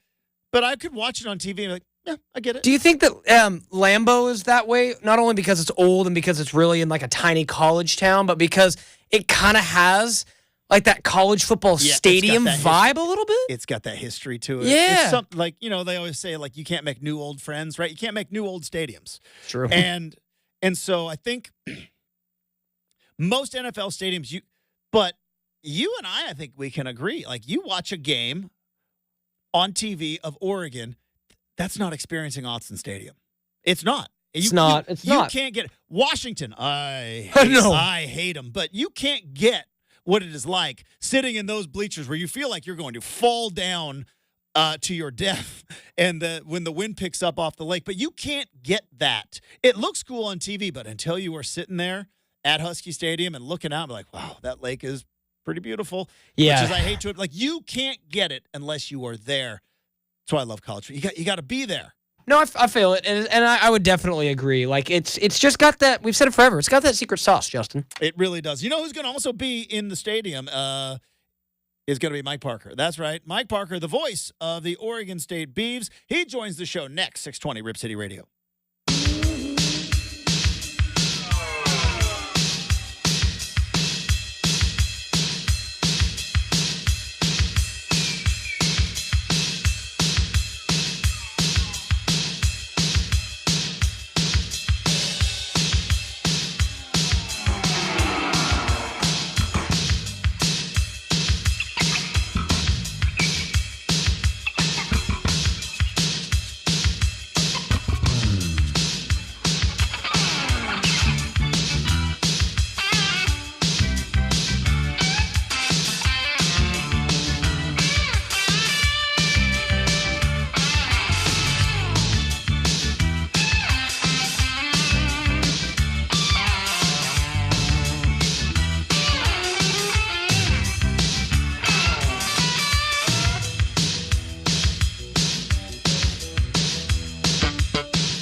All right, currently efforting Mike Parker, voice of the Oregon State Beavers. He's going to join us in a few minutes. Beavs yet to declare a starting quarterback, which we've talked about it a couple of times on the show. It's one of the interesting parts of getting to know a new coach, even though there's no more familiar name as a head coach than Trent Bray, right? A guy that played there at Oregon State, was a defensive coordinator at Oregon State under Jonathan Smith, and then was thrust into the position of head coach when ultimately Jonathan Smith decided to head off to East Lansing. But here's the thing that you don't realize. Until you are that guy, until you're in that big office, until you've got the big whistle and you are the head coach, there's decisions that you can make that maybe fans would assume, oh, well, he's going to do it like this, or he's going to do it like this. He's going to run it like Mike Riley. He's going to run it like no. He's going to run it like Trent Bray, and everybody's going to kind of figure it out along. Joining us now, a man who's going to be on the call for the Beavers opener of the 2024 season and every game, therefore, against the Idaho State Bengals coming up in just 9 days. Friend of the program, back on the big show, Mike Parker. How we doing, Mike? Justin, good morning. It's good to be on with you again. It feels like it's gone so quickly. I mean, we have conversations weekly during the course of a Beaver football season and occasionally in baseball, and it has gone quickly. And the summers, I love summer. I'm not pleased with the way it's ending, both A, in our weather, and B, with the Seattle Mariners. Other than that, it's been a good summer. Yeah, it has been a rough post All-Star break for the Seattle Mariners. I was thinking about that. Before we get to Beaver football, which I'm excited about and looking forward to, but I've been reading the columns about Scott Service's future and how it might be imperiled because of the offensive miseries and how it's not really his fault. And I agree that it isn't, but when you look at what the Guardians are doing, when you look at what Pat Murphy and the Milwaukee Brewers are doing, they actually hit and run, they bunt, they squeeze, safety squeeze. They do things kind of in an old-fashioned baseball way, and they're finding different ways to score runs other than waiting for a 200 hitter to hit a home run. And it's just been, you know what I'm saying? It's just been painful to watch the Mariners this year squandering all that great pitching. It is interesting, and I know we definitely want to dive into football, but we will. You bring up kind of those throwback, hit and runs and manufacturing runs and everything that kind of Moneyball kind of took away for a good 20 years. And what I think is fascinating, I was hesitant about a pitch clock. I had always thought that baseball games were taking too long, but I was hesitant on a pitch clock, and then everybody kind of felt, well, offenses are clearly going to explode because these pitchers aren't going to be able to go through their routines. And it turns out, oh, nope. You put a pitch clock in, guys work fast, they made the adjustments, they can throw strikes. Oh, weird. Baseball moved on and is just fine. Yeah, hey, one last thing on that, too, by the way. Totally, I'm sure, irrelevant to listeners who wouldn't have a great concern about this type of thing, but I've noticed the other day, Rick Riz with the Mariners, who I've enjoyed his work for a long time, but Rick was trying to do a read, an on-air read, in-game read for Alaska Airlines. And it amused me only in that I've experienced this a little bit, even with the quicken pace with Beaver baseball and Corvallis Knights baseball this past summer, which I just did another season of. The Portland Pickles, by the way, dethroned the Knights this year in the West Coast League. But Rick was trying to get through a read, and time was you could do that fairly leisurely. On a beautiful sunny afternoon, Alaska Airlines, you can just – but he was the 1-0, that's outside, ball 2. Now, Alaska Airlines flies anywhere, the 2-0 pitch, a strike, and the count 2-0. I mean, the game was going so fast that it was a 4-pitch read for Rick Riz to get through, the Alaska Airlines sponsorship message. And it's a small thing, but it reminded me of kind of the world we're living in now. Mike Parker, the voice of the Oregon State Beavers, joining us here on 620 Rip City Radio. Mike, as we brought you in, I was kind of talking about how I've seen it in a handful of other places where you get the coordinator that takes the head coaching spot, whether it was a coach in waiting, whether it was a situation like we saw in Corvallis, which was unique to say the least. And I've always been kind of fascinated because you think you know a guy. You know what I mean? I know Oregon fans thought they knew Chip Kelly, and then it turned out no, he's going to run things just a smidge different because everything does trickle down from the head coach from. The handful of weeks that you've been around Oregon State football, what are some of the things that you have noticed about Trent Bray now that being in the head coaching position and kind of putting his own fingerprints on the program? One of the things I've really enjoyed, it's not as though it happens all the time, but it has happened, and that is the post-practice sessions when we're waiting to visit with coaches and players, and we come within earshot of some of his post-game messages and post-practice messages, I should say. And he gets into a much more engaged, animated, loud in terms of this and addressing certain areas. That type of rhetoric I haven't heard in a post-practice for a long time, maybe since Dennis Erickson was here, when occasionally Dennis would light up his guys a bit. And it's not as though Trent's necessarily going Brian Flores on every member of the team in front of everybody else. You guys are bad. None of you belong here. I mean, it's not that type of message, but it's animated. And to me, that befits his personality. He's just, to see him moving during a practice even, that's another little difference, running from one drill to another. Jonathan had a very kind of stoical presence, as we saw throughout his run here. And Mike Riley, for the most part, did too. There was another coach in between. It's hard for me to remember exactly what his demeanor was. But Trent is animated and thoroughly engaged with all position groups and visiting in and looking in on the drills that are going on. And his presence is just, it's palpable during the practices. And his voice, his presence, I like that. I joke around because, Mike, I am not going to sit and pretend that I watched the film and I know the X's and O's, but I've always described myself as a vibes guy. Can kind of feel the vibe walking into a room, into a stadium, and so I'm just wondering, like, how is the vibes around Beaver football? Because it's still kind of a weird time, right?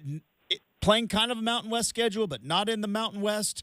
Everything's still kind of up in the air. And I know coaches always talk about, hey, control what we can control, and we'll see what happens in the future. But it is an interesting time. How is the vibes? How is the buzz around Oregon State football right now, just 9 days away from the opener? It's a very good question. It's a fair question. But when you do watch the team at work, watch the team practicing, listen, they're very spirited practices. It's not as though you've got a bunch of guys out there going, well, we're just going to wait and see what happens in 2 or 3 years with the next wave of realignment. Yeah. You've got guys fighting for positions, fighting for reps, fighting for everything, every possession. And so in that sense, Justin, while we as fans and who've been around this all our lives, we are kind of, I think, a little bit more anxious, have our own anxieties and worries about what the future may bring and where Oregon State, where we're going to be and all of that as a Beaver Nation, so to speak, what's happening, where we're going to be, are we going to be made whole, or we're going to end up being, is the ACC going to implode, or we end up in a rebuild ACC Pac-12, or do we get absorbed finally by the Big 12? I mean, all of these questions are on our minds all the time.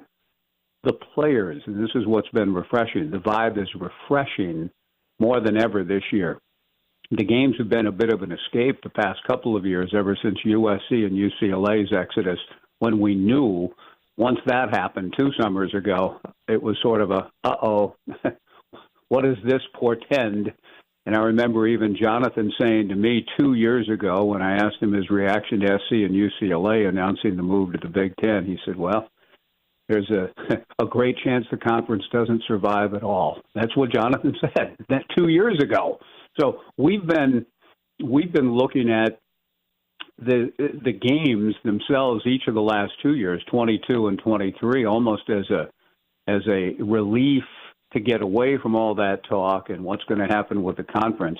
In a sense, more than ever, now that we've seen what's happened at the conference, this year presents, I think, a chance to, as you suggested, control what you can control, which is work your rear end off in every practice and every game, try to win as many games as you can, and continue to give this long-suffering fan base at Oregon State, and they have been not only through the 28 years before Dennis and Mike and Dennis kind of helped launch a renaissance of the program, and then to build up to where the program was appearing to be heading under the last coach's era. He had built the program up to be a number 10 team in the country with 2 weeks to go last year in the regular season.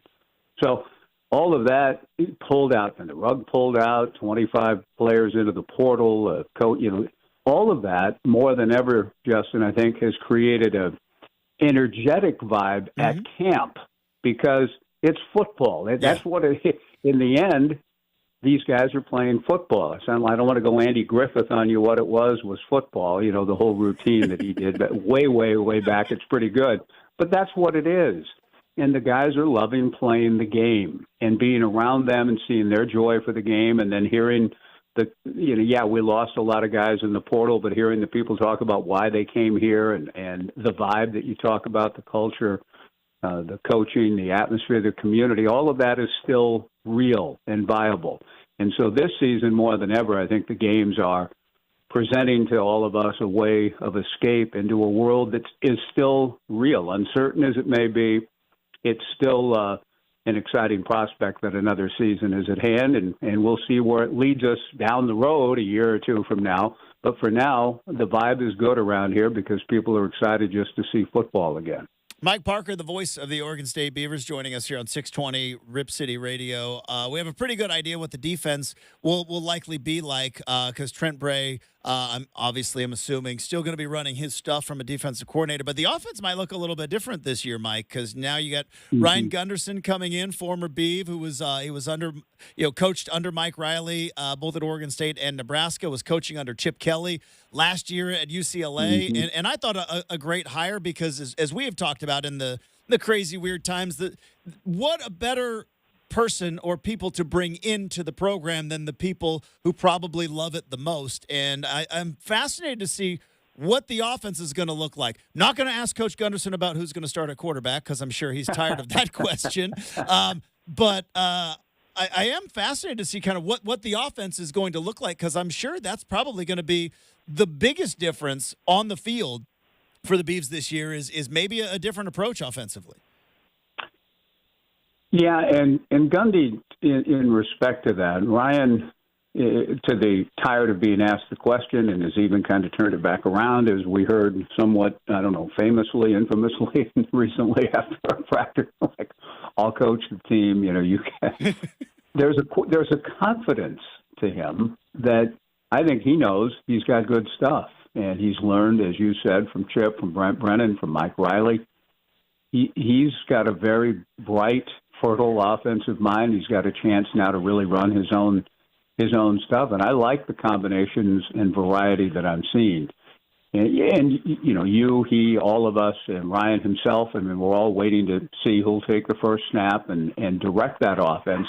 But whatever the case may be, there's a lot of stuff in there. And I think it's going to look different, but not utterly different in that, the Beavers have not, even in their last several years, there have been questions at the quarterback position in terms of, what can you do to maybe take a little pressure off that position? Well, you run the football, and you run it effectively and well. And I think, so in that sense, different. The way they run it, even some of the approaches in the run game and the blocking schemes and what you're asking your backs and O-line and so on to do maybe look a little different and will be a little different. I do think that the run game itself is going to be leaned upon heavily all year long as the quarterback position, in a sense, settle as you kind of get a feel for, who is our guy and who can best make all the throws and throw the ball when we've got to, and throw when people aren't expecting it. All the things we expect a good quarterback to do. But I do think it's going to be another productive run game with an offensive line, Justin, that is better than advertised. Mm-hmm. Joshua Gray's return, when he had plenty of opportunity to join an exodus in the portal with others, and has chosen to stay and anchor an offensive line group that I think is pretty good, and maybe not as deep as some of the groups Jim Mahalchuk had, but 6 to 7 guys are really good. They stay healthy up front. I think they've got a chance to be really good and move people in the run game. And the receiving core is growing. Another position group that's been good that the Beavers have relied on in the past, some dog tight ends. No, I'm sorry about the dogs. We've got 2 fighting one another here in our home, and I apologize for that. It is not a problem. But the tight ends have been pretty important in the previous systems, and I had sort of thought, well, they'll be de-emphasized. They may not be used quite as much. But even, during the camp, I've gotten the feeling that may not necessarily be a dramatic change either in terms of the development of some of the guys that have been in the program and have grown in it. And so, yes, it's going to be different. I agree with the basic premise of your question, but I'm not sure it's going to look utterly different. I still see, the Beavers going under center on occasion. I don't see as many maybe heavy formations and so on as we've seen in the past with the bruising, blocking tight ends and the receiving options at that position. But I think Gundy's got a whole lot of stuff that he's ready to start seeing what the guys can execute come next Saturday. We've got 9 days until kickoff. Very excited about not just the Oregon State season, but the college football season in general. Mike Parker is going to be on the call. How long do you go through your own kind of training camp? Because you mentioned at the very beginning about the pace of baseball and the kind of familiarity with and then you get into football and everything else. Do you have to kind of go through your own little mini training camp, Mike, to get kind of football ready? Yes. And, the other day I had to find a spot, and I do this every year. I try to find a spot somewhere during practices when they're within Reeser where I can sit by myself up high, try to, get into the press box, which I've done a couple of times, but just find a little corner somewhere where I can talk to myself and nobody else can hear as I try to go through some of the names of the challenging names of the players, call them out as I see them going through their drills. So, yes, I have my charts in front of me. They're not fully done. I'm still preparing, all the charts for position groups and personal notes and things that the broadcasts in football don't quite allow as much of that type of sprinkling in of information. But, yes, I'm in my 26th year, and every year it's a little different, but it's also the same, the preparation to try to get ready to learn a new team, learn how to pronounce names first and foremost, and then try to announce and properly call the plays as they happen. So, yeah, I've been trying to practice that. If, people are again, I try to do that in private, but when it's there are times that if I see a big play made by Darius Clemens, I might yell out, "Touchdown, Beavers!" and people, "Well, oh, you're getting ready, huh?" Yeah, I'm going to be saying that a lot in 2024.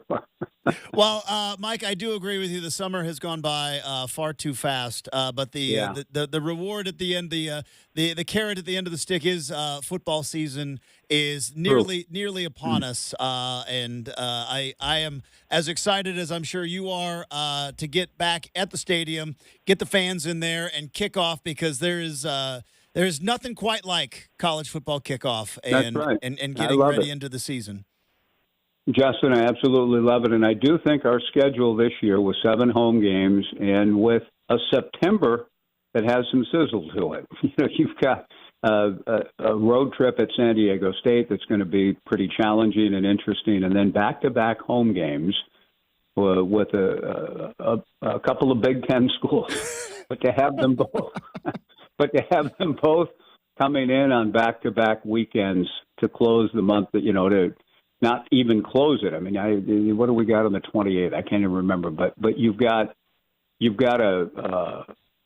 I think a September that has some familiarity, some big-time feel to it. And then in the second half of the season on the schedule, you've got a trip to Cal and Washington State coming in. So there's enough familiarity, I think, with the schedule and the opponents that I think our fans, and the season ticket number is good, really good, given all of the things that have unfolded here the last couple of years. And the fans are still buying in, they're bought in, and they're going to come and make Reeser a great atmosphere. I think it's a chance to be a really good year for Trent in his first season and for Beaver Nation to ride this thing out and have a great time doing it. I'm really looking forward to it. Well, Mike, we look forward to talking to you throughout the season, as we always do. Have a great rest of your day. Have a great weekend, and we'll look forward to talking to you again soon. Thanks a lot, Justin, and say hi to Brenden for me. I always enjoy seeing him at the practices and hope to see him soon. I got to go take care of these wild dogs now. Thanks, guys. Good to be on with you. There we go. Mike Parker, the voice of the Oregon State Beavers. We have got the RCM mailbag coming up next, 620 Rip City Radio.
All right, time to wrap up the big show.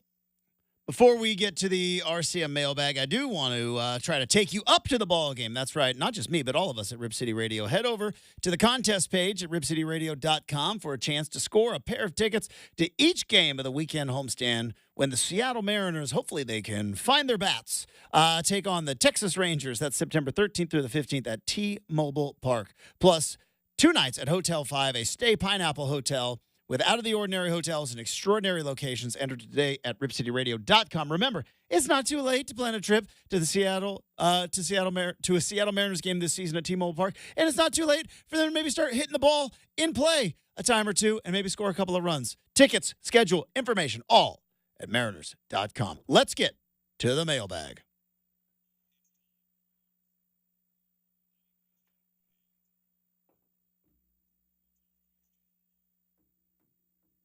Yeah, I'm not going to lie, Justin. As we get into it, you're absolutely right because yes, go on. I haven't been to other Major League Baseball stadiums, but I'll say the Mariners do need to start playing better because I think it's the best place in Major League Baseball to watch a game. So it's a beautiful ballpark. I mean, and the thing is, like the game day atmosphere, the organization, like marketing and like it's so good. They do such a good job.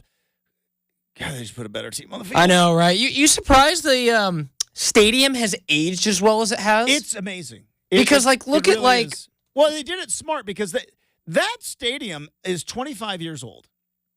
T-Mobile Park. It's not quite as old as Moda, for example. Yeah, Moda is just a smidge. I think Moda was built in 95. And Safeco, now T-Mobile, was built in 99. I just think... But when they built it... Okay. How much... Plenty of time. Can we talk stadiums real quick? Sure. Because I talked about NFL stadiums earlier, baseball stadiums. There was a time, it was in the 70s, and the 80s too, where they were creating these big concrete structures. It was Fulton County Stadium where the Braves played. It was Riverfront Park, where Cincinnati played. It was Three River Stadium where the Steelers and the Pittsburgh Pirates played. Oakland Coliseum, follow that Shea mix? Stadium, Oakland Coliseum, Busch Stadium, the first one in St. Louis. And they all literally, Veterans Stadium in Philadelphia, they all looked the same. You could not tell the difference. Candlestick Park was another one as well. So in the 70s and 80s, that's like 9 stadiums where it was called the cookie cutter era, where every stadium was just was built kind of the same. And then in the 90s, I want to say 2 big things happened. They built Camden Yards in Baltimore, and they built Jacobs Field in Cleveland. And they built their new stadiums to look old. And Camden was 92. Boom. When was Jacobs Field? 96? I'm going to say 94. 94. Built it during the strike. Feel like a good pilot here. We've reached our cruising altitude. 94. 94. Nailed it. There you go. But Camden Yards and Jacobs Field, they built to look old. And everybody was like, well, that's interesting. And Seattle, when they got Safeco Field, did kind of the same thing. If you go into T-Mobile Park, it's got modern amenities as opposed to like Wrigley and Fenway. I've been to both of them. They're fun, but it's not an enjoyable. Got no Wi-Fi at that stadium? But it's the seats are small. Yeah. The bathrooms are crowded. So people were smaller 100 years ago, Justin? And I didn't know that. And the bathrooms were not easy to get to, apparently. And is it better than like a trough, at least? Or is it still a trough? I mean, trough is where boys became men back in the day. Right. They've removed a lot of the troughs, man. I'm just curious. The Kingdom Trough, when I would go watch the Mariners. Yes, sir. Back in the early 90s and late 80s, the Kingdom Trough is where a boy became a man. There were some... all right, step up, son. Yeah, there were some troughs at Gill, Justin, and before they renovated Gill, and Gill still had like the powdered soap where like you put up on the thing and it comes like, oh yeah, like I'm with Justin, man. Like there was nothing older for Brenden than like, oh yeah, as a kid, 4 or 5 years old, you're in like bathrooms at Gill that are just ancient. ancient. To the trough, son. Yep. This is how we do it. But back to Safeco, yes. But But I've been Wrigley and Fenway are great, and it's nostalgic and it's fun for a game. I don't know if I'd want to watch a whole season of baseball there. As much as I love both of them, but T-Mobile Park, like they built it it has character. The left field pen is kind of fun. The train tracks run right by. There's charm to it. There is. And that's how you build a stadium, because Fenway and Wrigley lasted 100+ years. Guess what all the cookie cutters did? They got exploded because Candlestick Park is gone. Well, I don't know if it's gone. Yes, It's been. I don't know. So Candlestick Park is gone. Yeah, the only one that is left. Fulton County Stadium is gone. The only one that's left on that list, Justin, that you mentioned is the terrible Oakland Alameda Coliseum. It's the only one's left. Yep. So, and I've been to it, like not to a game, but just like I was there we were in San Francisco, and I'm like, oh, I want to see Oracle, and I want to see, just to see it. And my goodness, there is such a reason that the Warriors tucked tail and took off. As soon as they became winners, Justin, they're like, dilapidated. And I remember looking at the Coliseum being like, that's a professional baseball stadium? Think about it. It's huge, don't get me wrong. In but like the 80s, there were 10 of them. I don't know who came up. I'd like to know who came up with the cookie. Philly, Cincy, St. Louis, San Francisco, New York Mets, Atlanta. The Astrodome had a dome, but it was kind of the same. Right? Where did the Rangers play before their new park? Was it similar? The Rangers. The Rangers played at the ballpark at Arlington, is what it was called, and that was a cool building built in the 90s as well. Where the outside they built it like a cool old that's cool building. Yeah, and again, that was another thing in the 90s. Let's build them old or new, but to look old, and those are the ones that have made it. All that being said, T-Mobile's awesome. You should go up to a ball game. It's really fun. Hey, this has been a fun show. Thanks to Mike Parker. Thanks to super producer Brenden. Thanks to all of you. Oh, we've got a Fancy Coffee Friday tomorrow as we wrap up the week on 620 Rip City Radio.